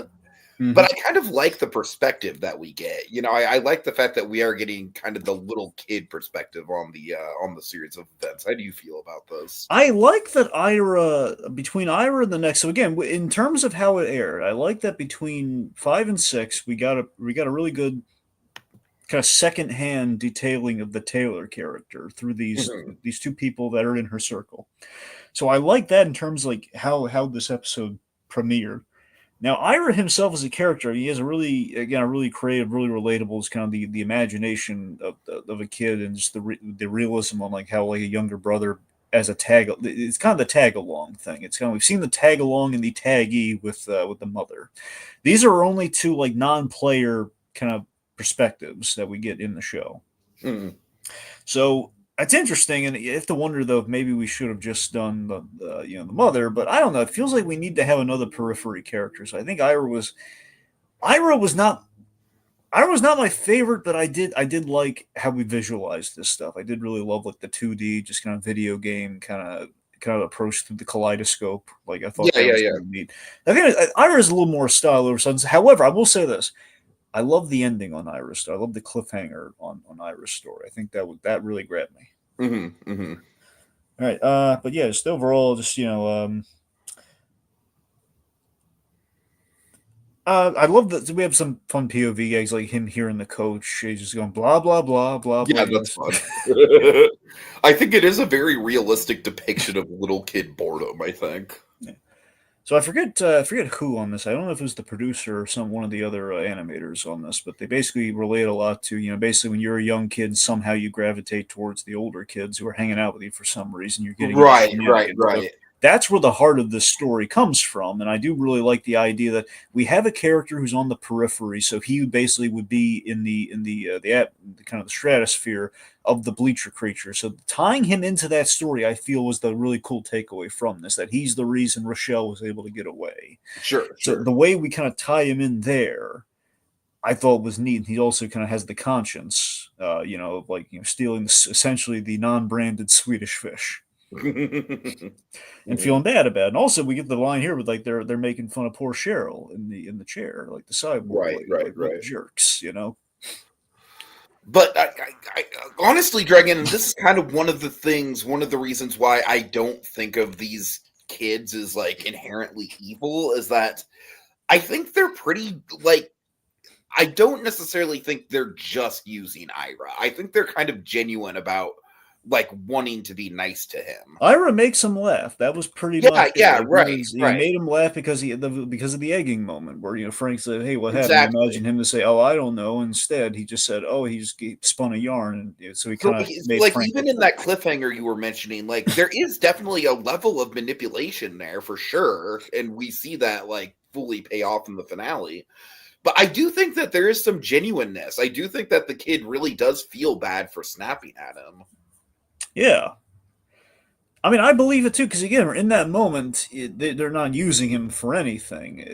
Then again, he is. There is a question though, because he did overhear their plan, though, so he is a witness. He does know, and then of course later on, he's definitely a witness in the moment to a crime. So they want to be on the kid's good side. So I'm still not completely unconvinced. Like the repairing of the kaleidoscope wasn't selfishly motivated. Mm-hmm. By the way, as Ian K. brings up, Iris spitting out the bomb when the sister kind of like says, just to kind of throw him under the bus, like, hey, he said he doesn't want to go to college. Your mom's about to like turns like the eye of Sauron or something about the attack. He says, oh, Taylor's got a boyfriend. Then this leads to this fantastic joke. Oh my god! Oh, it's so good. Oh god! So Taylor's dad shows up. And he is like traditionally we as an audience just in general always agreed, okay, dad's gonna have a problem with the boyfriend because that's always how that goes. And he's Adam like, Sandler in Hotel Transylvania through 4 fucking movies. Well, not 4 movies. They literally got married in the second one. He's fine with him after that. But no, he's not though. He's not really fine with him. Well, yeah, come on. He was fine with him by the whole third. base of the franchise is that he is not fine with him. All right, anyways. Did you even watch the ones beyond the first one? No. How could you even say that? I've watched reviews. Have you? I've watched 3 out of the 4 movies. I know at least in the 4th one there is tension, all right? Well, yeah, because they switch powers. All right, anyways. Anyway, I didn't watch that movie, and I can tell that. All Okay, Right. and anyway, the point being, just the fact that the father is overwhelmingly like positive, like, oh, you did. Oh, I'm gonna make my famous, my famous But I dish. love It's how like, that in itself is just as much of an obstacle for Taylor as it would be if the father was disapproving. yes, which is hilarious. Oh god, she's like, he's so eager to please and just meet the boy. Now, let me ask you this: do you think it's a long con if I'm going to be overwhelmingly positive, then I'm going to like threaten to gut the boy if he ever breaks my daughter's heart? Like, what do you? Ooh, I like that theory. I like that we don't really know for sure, but yeah, I could see that. Yep. I don't know though. I think he's genuine. I think this guy kind of like wears his heart on his sleeve a little I bit. like to think so too. Anyway, All right. so we have like the fun pirate montage, with the bleacher creatures and the boy, and anyways, we link up at the party. They tear up the kaleidoscope just in a huff, and then we have the ending, which I really like, where it's the moment of conscience where the kid's about to like try to do the right thing, and then the Brian, I think the pirate looking one, Mhm. he offers the kaleidoscope. I love that we end there on like the moral dilemma, like, do you forgive? Sure. It's good. All right. And then we hit one of my other favorite episodes in number 6. I really like the I think this one might have my favorite like storytelling device out of any of them. I love the the little Ewan essentially. yes, God, I love the paper. I love like the cardboard like diorama paper. Dragon, honestly, this episode is like I agree it's one of my favorites. Like I feel like it's got obviously we're not going to get close to like fucking married life status, right? Like we're not trying But to no, get no, no, no. You're right though. But here's the thing: we're getting back to there Pixar is some relationship. married life energy in here though. Like we tell like a whole fucking story. Like this is essentially like the first little kid relationship version of a married life. You This know is what I like mean? what if married life didn't get past the first part of the montage? Exactly. Yeah. It's like what if it didn't work out? Right. But what's funny? You mentioned that. Married life. I mean, you've seen the original story reels for Married Life, didn't you? I don't believe I have actually. So originally in Married Life, it was they were not. It wasn't like Kismet when they first met. They originally were like it was like a boy girl rivalry that then turned into like they plus they would like kind of punch each other in a sense, not like punch each other hard, but well actually sorry they actually did start punching each other, and then it became like the punch Was in the there more shoulder. with her hillbilly family? Because I kind of feel Yeah, like there was more to explore there, there. there, there was there was a thing Yeah, where they like yeah. Carl like carved like Carl and Ellie, Carl plus Ellie into a tree, and then the father brought a shotgun. Uh-huh. So it's worth looking into because it's essentially the same byproduct, just there's a little bit more kind of like maybe a little more practical. Plus, they weren't like scaled into cartoon proportions, which is the other interesting thing about that montage. It was like Carl was like he was like The classic tall. Brad Bird little people. Yeah, that's the thing. It was before they because the original conception of the original conception of Up was that Carl he would be like they would be normal scale, and then when they grow old, they would become short. So Hmm. that's so Carl would end up being as he looked in the movie, but it would have been this anyway. Point being, you're right though. It's in general we're celebrating the Pixar relationship, which I just love our approach. It's just very refreshing that we're seeing this relationship without having to jump through hoops. Hmm. So Ewan is basically he's kind of the cocky, not bully, but kind of like the herald for the. But as a herald equivalent, this is kind of like the Harold Big Patty relationship to a I degree. would almost say it's kind of like it's part Harold and then part Helga with the Yeah. like he's obviously putting up a front because he has a major crush on So somebody. see, kids, in the '90s, we didn't have the term front. Had we done that, we might have used that in Hey Arnold. Right. But you're right. Hey, Helga is probably the better comparison. So Mhm. it's very much kind of a Helga Arnold thing, where it's also the relationship between the pitcher and catcher, which is what they're doing here. She wants to Which be I a like. pitcher. I think that's probably the best kind of linking the position that the characters have on the team And it's to kind of the their best sports their metaphor. story.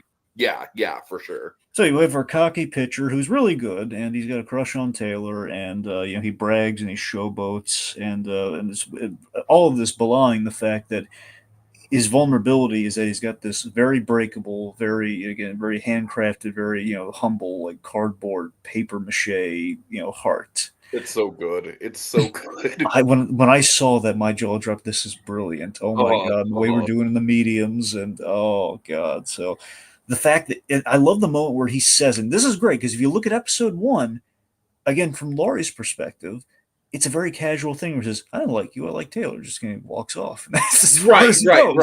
Yeah. Then we do it three times. We do it there. We do it with Ira. With Ira, it was a thing where we kind of see Taylor just kind of like, oh, Ira, don't say anything. Uh-huh. And now we're seeing Ewan here, where Ewan really put himself out there, and the tension is palpable. We've all been in this kid's shoes, I like to think, at some point in life. And I found it very relatable. I found it like, God, he just put himself. There's the tension, the edit of like, oh God, I've stepped into a potential landmine. Am I going to get my foot blown off? Mm-hmm. And it's just fantastic. Him working, but I love how it transitions from the landmine to like, okay, this is it. This is the moment that I've been building up in my head forever. Yep, it's either rejection for displaying his feelings, but it works out now. He's he's the guy with the cool girlfriend. That's essentially how things have worked out. Like this came up Millhouse for me. So he plays sorry we have great timing on things here with the panic and the humor kind of stuff and all I love the mundanity in this, how we just take the mundanity of young love, like to go to the movies together and it's like the big man, yeah, the build up of like the touching the pinky. Oh, that's great, yeah, like the pinky touch or whatever. And then I love I love how fucking over the top dramatic the first kiss is, Dragon. It's fucking yes. Like we literally live action footage. I never in a million years would have expected to see an Obama mic drop in a Pixar byproduct. I'm not against it. I never would have imagined it though. That's my point. It's like, wow, I didn't see that coming. That was like literally Obama mic drop. Okay. That's pretty cool. Okay, so Z and K, I did not actually know that he was the kid chef from Raya, but that character was probably my favorite character from Raya and the Last Dragon. I'm not gonna lie. So yeah. Okay, so the next thing Z and K brings up, I don't care if you're an octopus, you're family to me. He says, I was so thinking if they actually got Vin for that one line, respect. I doubt it, but yeah. No. Let's see. I'm trying to remember. The name was like it was the squid and the it's the squids and the God, I don't know if it's like the Squid and the Furious or something. It's basically the Squids and something 7. Squids and Truck 7. That's what it's called. Squids and Truck 7. Which is just great to make fun of that. Anyway, so here's the thing. We have like some great montage. Then we have the couples montage. I love the building of the heart where it kind of grows and it kind of becomes like a duplex between them. And here's the thing. It stems from like him revealing his vulnerabilities. They reveal their vulnerabilities to each other, which basically in their hands, they're holding like the little cardboard cutouts that then, are making kissy face. Uh-huh. And then it goes from like the wonderful like building of the relationship, and they're really strong together. It's really nice, and again, really you don't see like just kind of wholesome romance like this anymore. I really love it. And then we have Tom ruining everything, but again, through really no fault of his own. I know it's not Tom, but still, he just come on, Tom. It's like he's a cheater, that Tom. Oh God. He's a tall, gangly cheater with stupid avocado socks. I'm on Team Ewan on this one, man. Anyway, yeah. So yes, Ewan gets he gets insecure, he gets jealous, and this basically is the riff in the relationship. But Tiki, I was on the floor laughing so much just at the fact that we're doing it like an art house film, just doing they have the exotic music playing. We see the black and white breakup, and it's just right, yeah. Again, this mundane like foreign music. The mundane like riff between young love and just the heart crushing like art film. That's like I said, right, this episode is like like maybe it's a smidge under 30 minutes, and we go on a whole journey with this relationship. I was so impressed by this episode. And then, of course, the big game. They're getting really petty with each other. There's a lot of regret, and Ewan really screws up, and he really hurts her feelings. And it is we have literal heartbreak. Yep, the diorama, Tiki, not the diorama. Seriously, how? Let me just throw this out there. How cool are dioramas? I love dioramas. Right? Okay. Miniatures. I love anything like Right? that. Miniatures, dioramas, Kevin Walktel's Paradise. Anyway. Did you know that when they filmed Lord of the Rings, they had like a series of sets that they called bigatures, Oh, why didn't they call them where it was Beachers? basically like Helm's Deep was a bigature. That's Like really cool. essentially, it was like basically like it was bigger than a miniature, but it was still small scale. All right. Little Okay. bit, we have not gotten into that episode yet, but we will soon. So don't you worry. Yeah. We briefly mentioned it at the top, Eli, but we will get to it. Yeah. Okay. All right. Anything else with this episode? No, I mean, look, I'm head over heels. This one is it's this. I can't say I like it more than 4, but it's 4 than this. Mhm. Then probably 3. I guess maybe 4, 3 then this. But those are my top 3. Fair enough. Okay. So yeah, this one. I mean, let's just get to the obvious, the elephant in the room. That scene. You want to take him through it? Well, yeah. Let me build to it just for a Uh-huh. second. So basically, this episode is what all the controversy was about the character of Kai. So Kai is the star player that we established because I gotta say it's fucking obvious that this character was meant to be transcoded. Well, and yeah. the fact that they're just kind of going out of their way to like be like, oh no, that's not a thing. It's very discouraging. So that's the thing. So I guess to address a few things. I guess first off, it is this was the big shadow that was looming over the release. Everyone was kind of like made. I think it's a shame that it got us before people could form their own opinions and then kind of discover like, okay, maybe we versus like.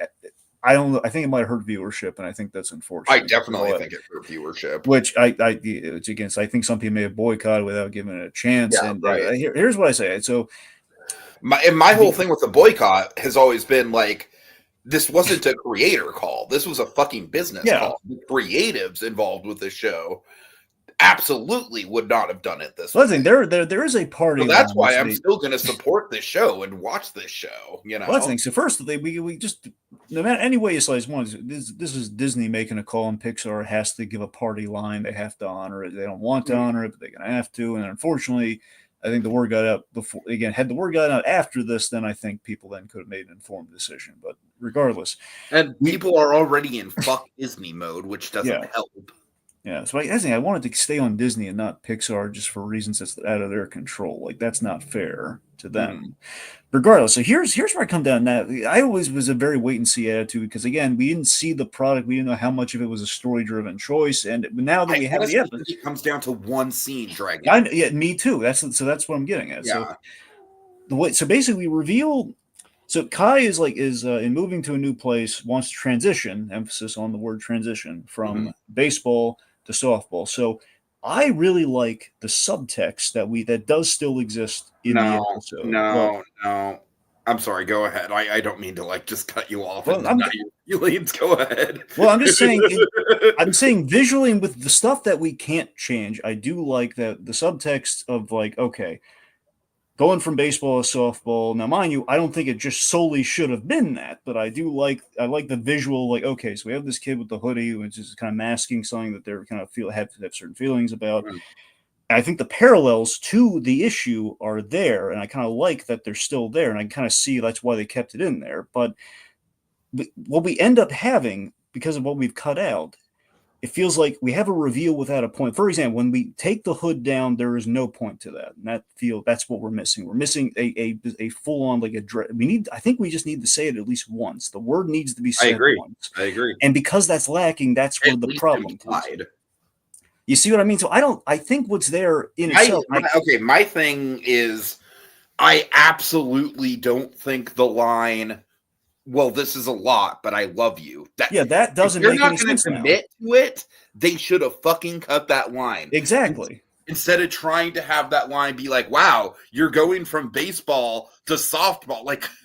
Bitch, are you kidding me? It's I can see a world in which we can have what we have here, but then so long as we add in. Basically, honestly, all they need to do is say that line and not try to make it seem like he's talking about fucking softball. Just say that line. You don't even really need to actively acknowledge what that line is talking about, but that line is powerful, and that line is ooh, I'm It's getting like it's this weird halfway point yeah, where it yeah. does feel like either cut that part out of it completely and just let the whole thing be subtext, Uh-huh. or keep the subtext, but then add in we have to say it at least once. And to me the concern seems to be, now mind, I know this is not like really, it wasn't, it feels like the struggle is in 25 minutes or so. There's only so much. If we wanted to fully address the issue, which we know Pixar has the ability to do, it feels like there's a delineation between the message This and the could have story. been And a fucking watershed moment for trans yeah, representation. That's it all. could have been, and it's kind of like at a weird halfway point where it's still there and you see it working there and it's being kind of normalized, but we didn't quite do that. And that's the thing where I can understand the frustration of, we have a story we want to tell, and I think the placement of it is terrible in terms of it's the penultimate episode, which really it kind of muddies the waters, one could say. Like, we're going to do this. One of the episodes, I mean, the stakes are there, but the stakes are a little less intense than with other characters. Yeah.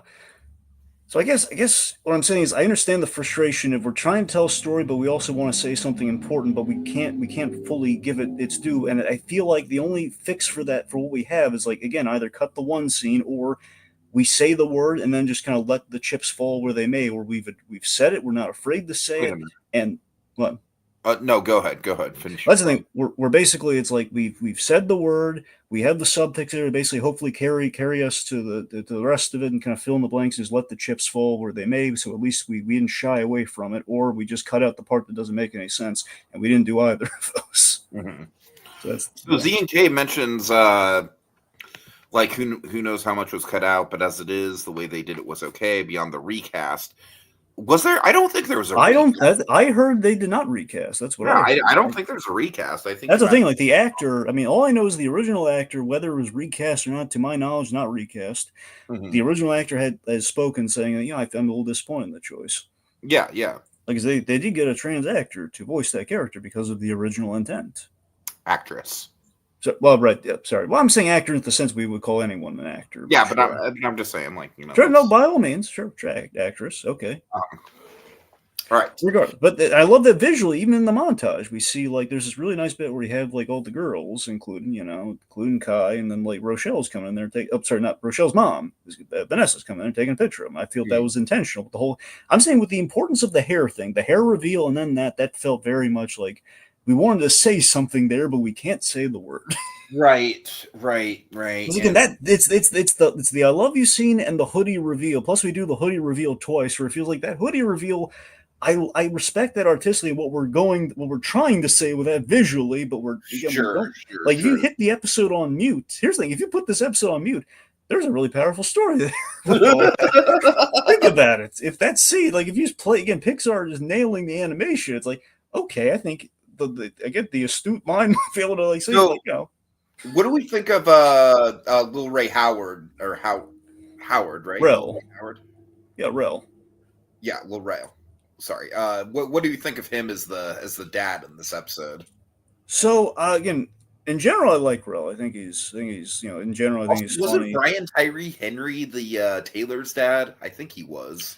I don't know if he was. I didn't think that was him. Do you know if that was him? Let me look it up. I know it was somebody. If that was him, that'd be awesome. I love Brian Tyree Henry, but I didn't catch it. Might have been. It was a very brief role. That's why I didn't catch it. It was like one. Oh, I know. I don't think it's him. I think that'd be too cool. You're probably right, but I'm trying to find. Go ahead, though. Anyway, yeah. So here's the thing. I like the idea with her father is that, this guy means well, but he's pushing Kai far too hard, and he's being very oblivious in doing so. And again, I do feel that I think we're conveying the right emotions with him, but again, we are missing kind of that structural element with, like, what the real issue is, given our payoff in the next episode. For example, the payoff in the next episode, it feels like the line that we've cut out is there, but at least to some extent, because I feel like the emotions, I think Rel's playing it really well, but he's coming off as a jerk. But again, an unintended consequence of this guy has no periphery on, like, he's trying to be supportive and throw his prior baseball experience into the softball. Which again, my favorite element of the element that has me just really dialed into Kai's story is I love the pain effect. I love seeing the pain that Kai is like dealing with, like playing hurt with like the ankle, and how we keep stressing it, and it's just like Kai just keeps like downplaying it. Right. So I love that, and I love how it's a consequence of her father just really riding her hard and not like really being judgy on certain things, like, which again you have to wonder, maybe are there unresolved issues there or they're not. Which, I mean, it feels like there's money on the table with Rel in his performance, but I don't know. I think the important stuff I feel is being conveyed, but there's a bit of like. I think there's a bit of in this episode specifically, there's a bit of consequence where I think next episode he plays really well against Dan. And honestly, like, I kind of get the sense that, like, I don't really think Kai has a lot of screen time outside of this episode, and I kind of get the sense that we might have cut some of her stuff. Well, no, Kai appears in the other episodes, and that's the thing. So we've woven Kai in pretty well. Yeah, but not. She doesn't get a ton of screen time though, compared to some of the other kids who appear multiple times. I don't know. Maybe that's just like me sort of like wanting to have a confirmation bias of like, oh, they cut out this character, I don't know. No, again, there's a runtime. You can have to focus, not Yeah. However, I will say this, and I do love this, and how this carries over, and you can see this through Kai as well.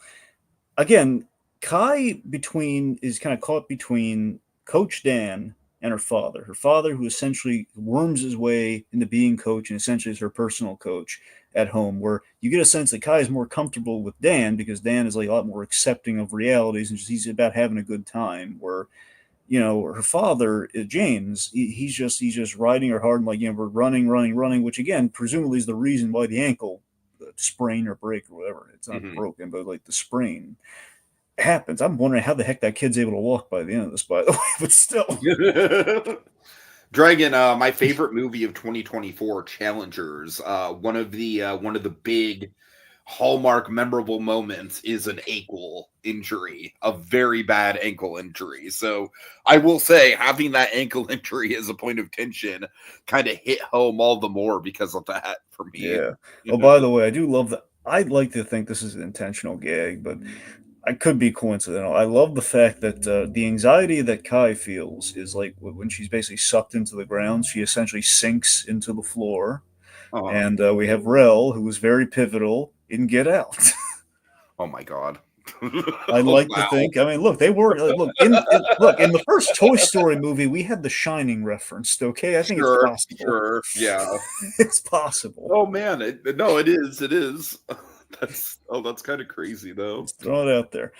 But I think so. Dan puts her more at ease versus her dad, and of course that leads ultimately to her injury. Which of course we then it's the cliffhanger of like, oh God, she's gotten the hit, but how the heck is she gonna run to her bases?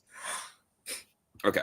All right. So that leads us into the finale, Home. I thought it was a really good finale. Here's the thing. I was very, of all the characters, I was very eager to get to Dan because I love Will Forte, and I really wanted to. I was really interested to see like how are we gonna. I've already fallen in love with all these other characters, and the coach is one of the reasons I showed up. I want to see how the coach, and the fact that we saved him for the last episode, I thought was really brilliant. I think it was smart, yeah, and I think we do a really good job of kind of like incorporating him throughout the series, but then. And he is kind of obviously the glue that holds the whole team together. So I think it makes sense that he's going to be the one that's going to be kind of like the nexus point for all this tension that's been brewing up throughout the other episodes. I fell in love. I had like that warm and cozy, just kind of like that. If there's a beanbag chair with in the shape of the Luxo ball, it was this moment. just this. I love the nitty gritty. It's the nitty gritty song that they play when he's like this coach who just loves what he does, and he's like he's tenderly.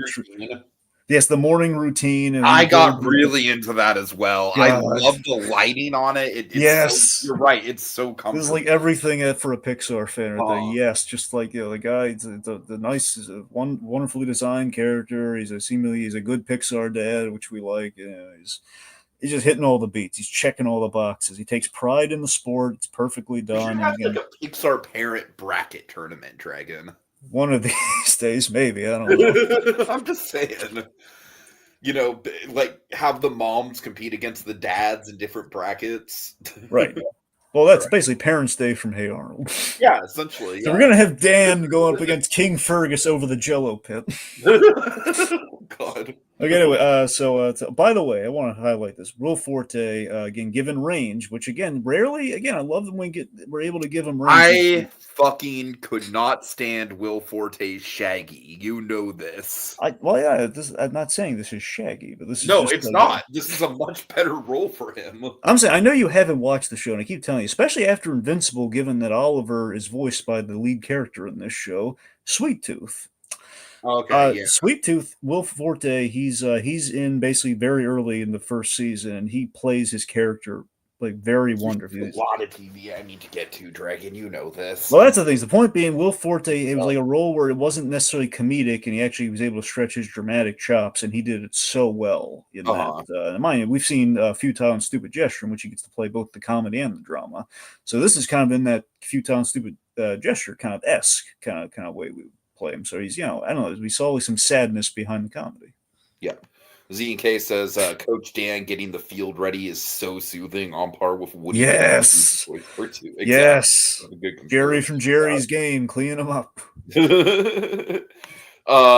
says that seems like a March Madness maybe for next year. Yeah, Dragon, I feel like we should be doing tournament brackets. I feel like that would be a fun thing for us to do. I think it'd be in our wheelhouse. Well, anyways. I don't know how we move past them though. Like, how do we like actually get? We'd probably poll. Probably do polls. Oh. So we just sit there and say, this is what people voted for. Thank you for joining the podcast. We're out of here. Yeah. That's what the Golden Tikis are. Oh, right. I forgot the Golden Tikis were, that's all they were. Yeah. Man, I gotta be honest, I thought there was more to the Golden Tikis than that. That's it? The actual award ceremony, yes. You just announce the votes, that's it? Yep. Okay. Wow. All right, so I thought maybe there's a little more ceremony or something to it. Not really. Man, Conan's so much better than the Golden Tikis. Well, yeah, no shit. Conan is better than Golden Tikis. Wow. Fucking, that's the hottest take of the year. Right? I know, right? Conan is better than a fucking that's hotter than Conan O'Brien on Hot Ones. That's how hot a take that is. Oh, man. Anyway, okay, so we see the like saying fucking professional stand-up comedians are better than me at stand-up comedy. It's like, yeah, fucking obviously. Yeah. Anyways. Anyway. See, if I said Jimmy Kimmel, then that would have. No, I'm better than Kimmel. I'm better than Kimmel. Okay, you're not better. Come on. I like Fallon. Okay, we've had this conversation before. I think the thing I like about Fallon is that Fallon doesn't pretend to be fake. He's just kind of like, yeah, I'm kind of a doofus. I know it. Kimmel's up his own ass. Anyways. All right. Anyway, I keep telling you, just for catharsis' sake, just watch him get thrown into space by Superman. It's really fun. Right. Seriously, gets thrown into space by Henry Cavill's Superman. It's like I'm not exaggerating. Wait, is this a clip from his show? Yeah. You had both Ben Affleck. It was when BVS came out. They did a deleted scene from BVS where essentially Jimmy Kimmel ruins the movie and they eject him from. You know what? That does sound very satisfying. Yeah, it's very cathartic. They even got Jesse Eisenberg in it. Yeah. Anyway, so back to the episode. So Dan here.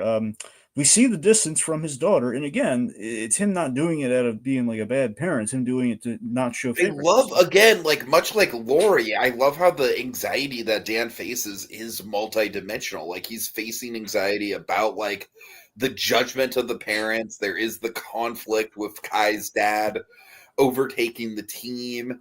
And then there's the conflict of like, the accusations of the nepotism when it comes to Lori. Like, I like how he's like, there's so much dimension to this guy and what he's facing. And this is obviously he's a single dad as well, so that's a whole thing unto itself, And the whole thing where Lori's like, I can't wait to see your new place, and then we hard cut to like the sloppy motel room, It's like it's all really, really good characterization. And this is the again, this is like a realistic father thing too, where a lot even if your fathers are like the best people around, they will bottle it up, man. Totally, They'll be totally. positive guys, but they'll bottle up and it'll come out sometimes. And again, he balloons up with all the stress. I love how we do like the Rick and Morty kind of lips when when he's like doing like Oh, that was another thing. Like, I fucking Will Forte doing that voice the whole like, do like we practice Lori.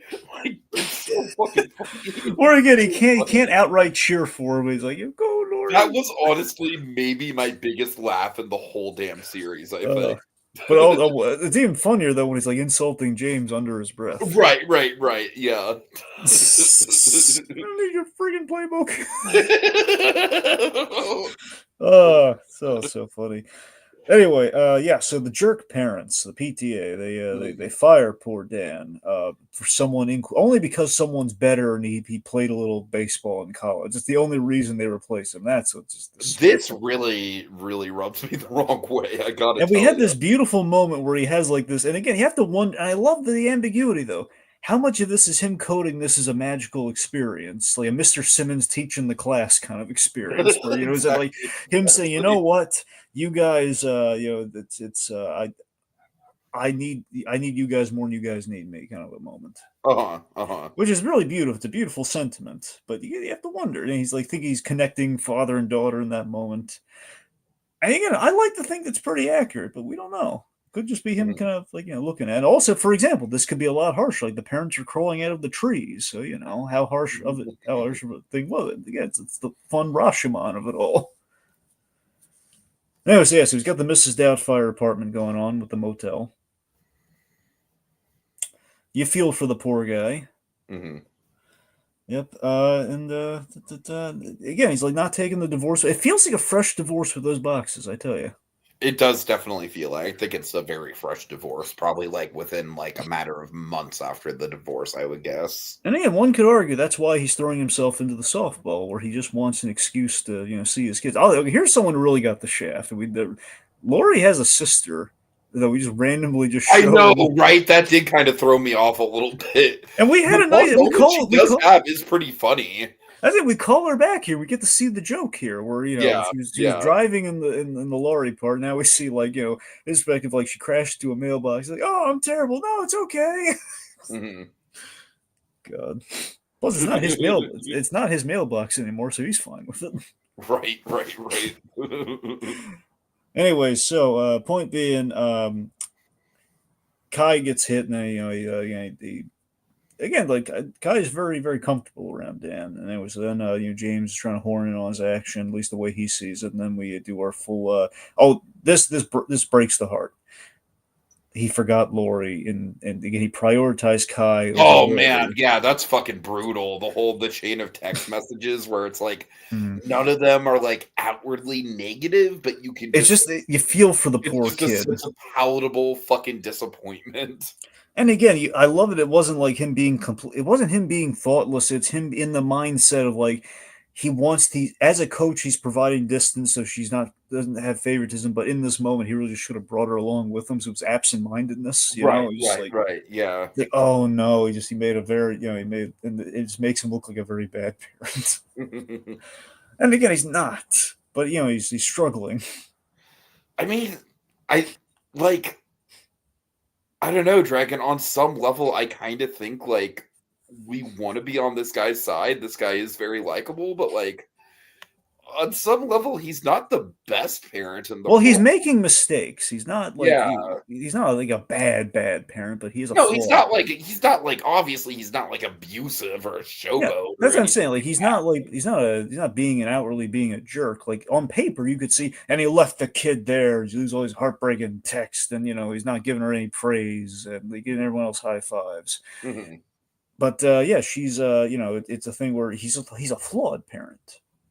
Yeah, that's a good word for it, for sure. Like anyone, especially going through a divorce for the first time. Mm-hmm.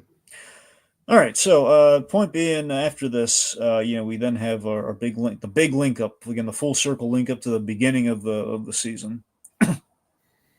We pay off all of our cliffhangers in this episode.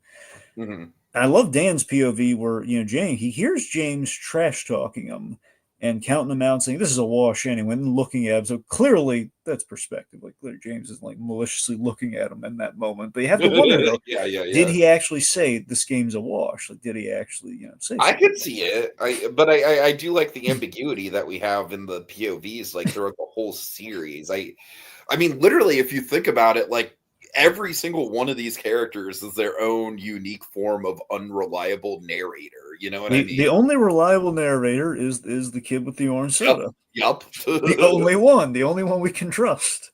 He's the objective point of view, yeah. And he doesn't get an episode, so we'll never know. All right, let's see. So the speed round, the final ending. So we have the final ending. Laurie, she being the optimist, she Dan again, he has like his big stress balloon moment where he's basically kind of deflating himself to really be there for his daughter, and she takes her base by taking a ball to the face. Mm-hmm. Let's see. I think I like with Laurie that we get a little bit of like a hint that she could in the future be a good coach. Yeah.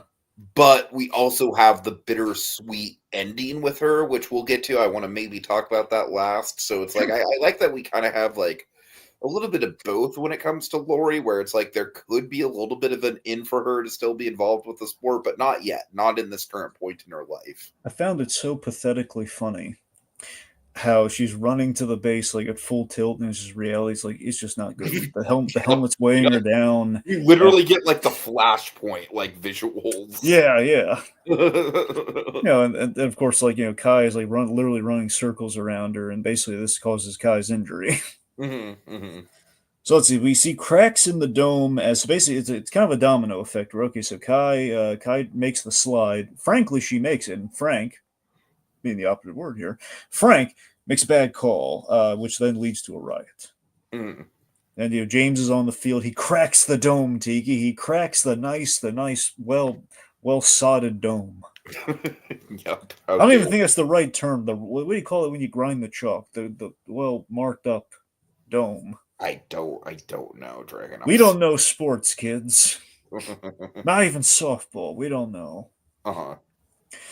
Anyway, so it cracks in the dome form, and it just there's an argument. Then then this leads to our coach's meltdown here.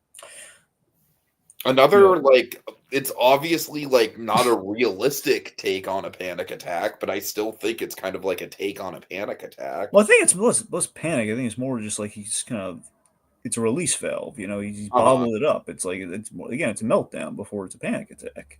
Well, panic attack, meltdown. Well, that's fair, Tiki. I'm sure there is. I'm sure it's very similar, but would there be a difference between the meltdown and a panic attack? Because a meltdown is like if you're just like if you're yelling at somebody and you're doing all that. Panic attack is where you're kind of helpless and frozen, right? No, not necessarily in my experience. In my experience, a panic attack is kind of a meltdown. Okay, well, I guess either way, then I guess meltdown, panic attack, whatever you like to label this. I mean, a panic attack can be internal for sure. It can just be like sort of like that falling into the pit of despair thing. Yeah. But in my experience, it's much more so just like the anxiety just gets to you and you just crack. And there is a verbal component to it, usually, in my experience. Well, still, I'm thinking more like kind of contained virtually to yourself, like in your voice. Well, that's what I'm trying to say, Dragon. In my experience, it's not contained. Okay. Yeah. Well, the point being, he reaches a breaking point, and Dan, he balloons out of control, very, very literally. Mm-hmm. I love how we have this kind of pathetic Godzilla fight between Frank, who's like ballooning up. Oh, sorry, between Frank with the sword and Dan, who's ballooning up. Right. Just as Rochelle just kind of enters the field, what? And just you see like this pathetic kaiju balloon.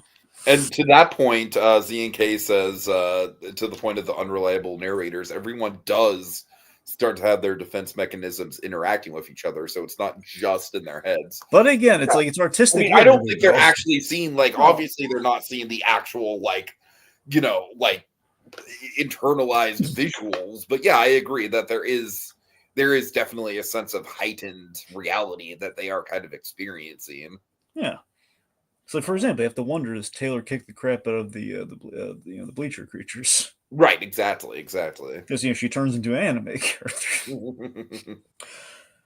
So yeah, so basically, she saves her brother. She kind of makes peace with Ewan. It sounds like they don't get back together, which is kind of, I mean, it's refreshing. But I was rooting for those kids, so that kind of breaks my heart. But Dragon, they're in fucking middle school, dude. I know. I know. Look, I'm not saying it doesn't work. I'm just saying the fact that they can even be civil with each other after That's a good. breakup when they're in middle school. That's the bigger takeaway. That's the victory. Look, I just want to see the paper mache heart put back there. That's all I want. Okay, I just want to see it. I want to see the place fixed up. That's all. I want the diorama to be repaired. Okay, call me a monster. All right. But anyway. Anyway, let's see. So we have that. Okay, basically the team pulls him back like the weather balloon that he's kind of turned into. Yeah, and also Frank saves baby Zane. This is a really cool moment. I love the PTA. Like they're ranting, raving that kid's almost choking on a fish. And they, I love how dramatic it is with like the hand going down. Yeah. So Taylor again. It's point being after all this, the day again we leave it ambiguous as to what happens after all the chaos is dispelled, and seemingly Laurie is coach. She coaches like the last inning. Mm-hmm. So then we have the pizza aftermath. Now I want your read on this. It doesn't even really matter if they won or lost. That's the thing, is my read on is that we don't the whole show. I think. Yeah, because it feels like we don't know who win or loses. Which again, you're right. It is the thesis of the show. And going into this, there was the question of like, are they going to win or lose? And this was a really good solution to that. It doesn't matter, and we don't say who explicitly. It feels like they didn't win, but it doesn't matter. Either way, there's going to be pizza, and that's the real reward. Yes, absolutely. Yeah, and then we have the cool picture moment. Yeah, as you see in the thumbnail, which is it's a really cool kind of like coming together of all the different ideas and styles throughout the series. I was in love with this because I love that it is the melting pot. It just shows everything that we went through just in one photo from our orange soda prophet. Mm-hmm. Yeah. I agree, Z&K. It does work a lot better than the final shot of Inside Out 2. I love Inside Out 2, but I don't like how we don't really make that ending ambiguous. Look, even just taking it from a visual standpoint, like the girl looking at phone, not exactly like, is that really like the way we want to like leave the movie? Exactly. Yeah. That's not a critique on like how we ended it, just in terms of like what's the most visually perfect way we could end this movie? Girl looking at phone, really? It's like, right. Kelsey, come on, man. Okay, and then anything else to break down before we get to the actual ending? No, I mean let's tell us about the ending. Yeah, the ending is honestly one of my favorite parts of this whole damn show, just because of how bittersweet it is. Like, I feel like in a lesser show we would build up Laurie to be like, oh, she had like a hidden talent inside her all along, which in this case, like I said, it is probably going to be the coaching. Like I could see her in the future actually coaching a little league team of her own. But for now, I love how the last line of the show is, I think I want to quit softball. Dragon, oh my God, like it's so fucking bittersweet. And I think it goes so in line with with the tone of this show and how this show is like, it's obviously like a very pivotal part of these characters' lives. Like it's going to be a formative memory for these characters for sure, but this isn't going to last forever, right? Like in the grand scheme of things, this is going to be like a blip in these people's lives. And so I love how we end with just like, like softball isn't the end all be all, and it's not for me. And that's, I don't know, man. I think there's something just really profound about ending it like there. Yeah, it was an unexpected choice, but it kind of made sense. And then, she's not really good at it, and she doesn't need an excuse to be with her father. Like I said, in a lesser show, I think she would have had like the miracle, like game-saving home run. You know what I mean? Yeah. It's like, hey, maybe I'm cut out for this after all. But no, we go the opposite direction of that. We go the realistic direction. I guess fundamentally it was just kind of the thing of like the show. The whole point of the show is it's not about it's not about softball. It's about, like the people playing the softball. And it was like, ultimately, she just wanted to be, kind of like look seen as good in her father's eyes when she very much sees. Plus, I mean, it looked like Dan, one way or another, was going to be out of softball anyway. So it just seemed to be the That's true. logical That's true. story Yeah. conclusion that, yeah, we would Which, just, by the way, that doesn't sit well with me, honestly. That's the one part of the ending where it's like, I like that Lori has the self-awareness to quit, but like, I don't like that Dan just gets forced out just for someone who's younger and more charismatic. You know what I mean? I mean, this is a weird read on it. Okay, I'm just going to throw it out there. I don't see where it lies, but it feels like there's very much softball is like a thing that people play just kind of as a novelty. It's nothing they really need to take seriously. It's just kind of like it's the lesser, not lesser, but it's like kind of the less dramatic or less high stakes version of baseball. Sure. It's a casual like thing you do for fun. At the end of the day, it doesn't really matter like a lot. It's just something like the kids can do to hang out and just kind of channel the sun positive. At the end of the day, they would kind of show that softball is kind of a racket, like 1,600 in dues. That's ridiculous. And it's kind of a critique of like how petty the parents are about the softball and the collective sports. It seems to be kind of a critique about the softball is something every kid's kind of done the softball, but they got out of their system like karate. They kind of got out of their system. They did it. Right. They went through the adventure. If you're into Cobra Kai, and that's kind of what I was saying in regards to like at the end of the day, it's going to be like with these characters, it's probably going to be a good memory for them. It's in some cases, it's going to be a formative experience. But at the end of the day, it's going to be a blip on the radar in the grand scheme of like life, And I like how this show kind of illustrates like both, again, that bittersweet kind of push and pull conflict of like, these are really happy memories that these kids are making, but it is fleeting. Yeah. It's fleeting even for the coach. That's what I'm saying. Again, I really like to think that James, after seeing, because in the last episode he did have the moment of reconnection, which again might have hit harder, but the point being what we have, the vibe I get is that he does recognize that I pushed my kid too hard, and that the kid feels like she's apologizing for something she doesn't have to apologize for, and trying to measure up to something. And he feels bad about that, and I like to think that's him maybe getting the reality check of like, why am I taking this game so seriously? Why am I pushing everything, plays and everything? It's just be about fun. I would think in a perfect world, James and Dan would be like dual coaches. Yeah. So that's essentially what it should have been, but then James is like horning on his action. Right. It's like, get the ball's still in play. All right. All right. Okay, I mean, I don't really have a ton of final thoughts. I just think that I think it was a shame what happened with the show in regards to like the politics of it all. Yeah, and I like the viewership. I imagine is going to be low. I'm not seeing a ton of people talking about it. I saw a couple YouTubers reviewing it, which is good, but even then, I haven't watched the reviews yet. But the thumbnails imply that they were mixed on it, so we'll see.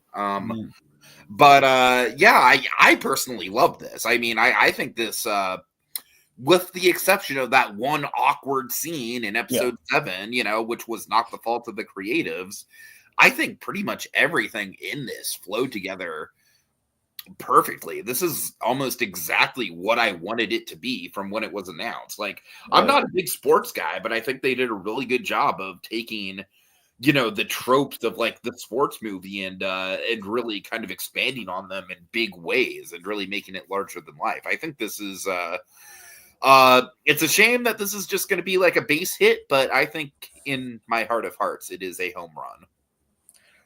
Yep. It's, I mean, look, with the critics, win or lose, it was a fun time. Mm-hmm. A bad pun, but I really enjoyed it. I thought it was great. Yes, bumpy on 7, little bumpy on 7, but again, for reasons outside the show's control. But it was, again, it lived up to everything I wanted it to be as well. I enjoyed it, and this is the storytelling. I love Pixar when they get ambitious and they try things, and it's fun, and just brings out all these. Like, this show was very creative. It was just awesome. It just I love nothing makes me feel better than you watching a Pixar film or a show in this case, and you feel like, man. it all goes away and you're dialing on the story and you're just like blown away by it and like laughing and having a good time. This is everything I want Pixar to be. It's just great. Totally. All right, so big thanks to Z and K, a little bit of a contribution from Code Geass, and a very brief cameo from Eli of Little Blue Productions. Y'all are awesome. Keep it up. Really appreciate the support. Okay, well, that'll do it for us tonight as we holster our remotes till the next installment calls for the draw. Mono y mono. Just Plus and Us. You can do it, Lori. It's like you practiced. Curse you, avocado socks!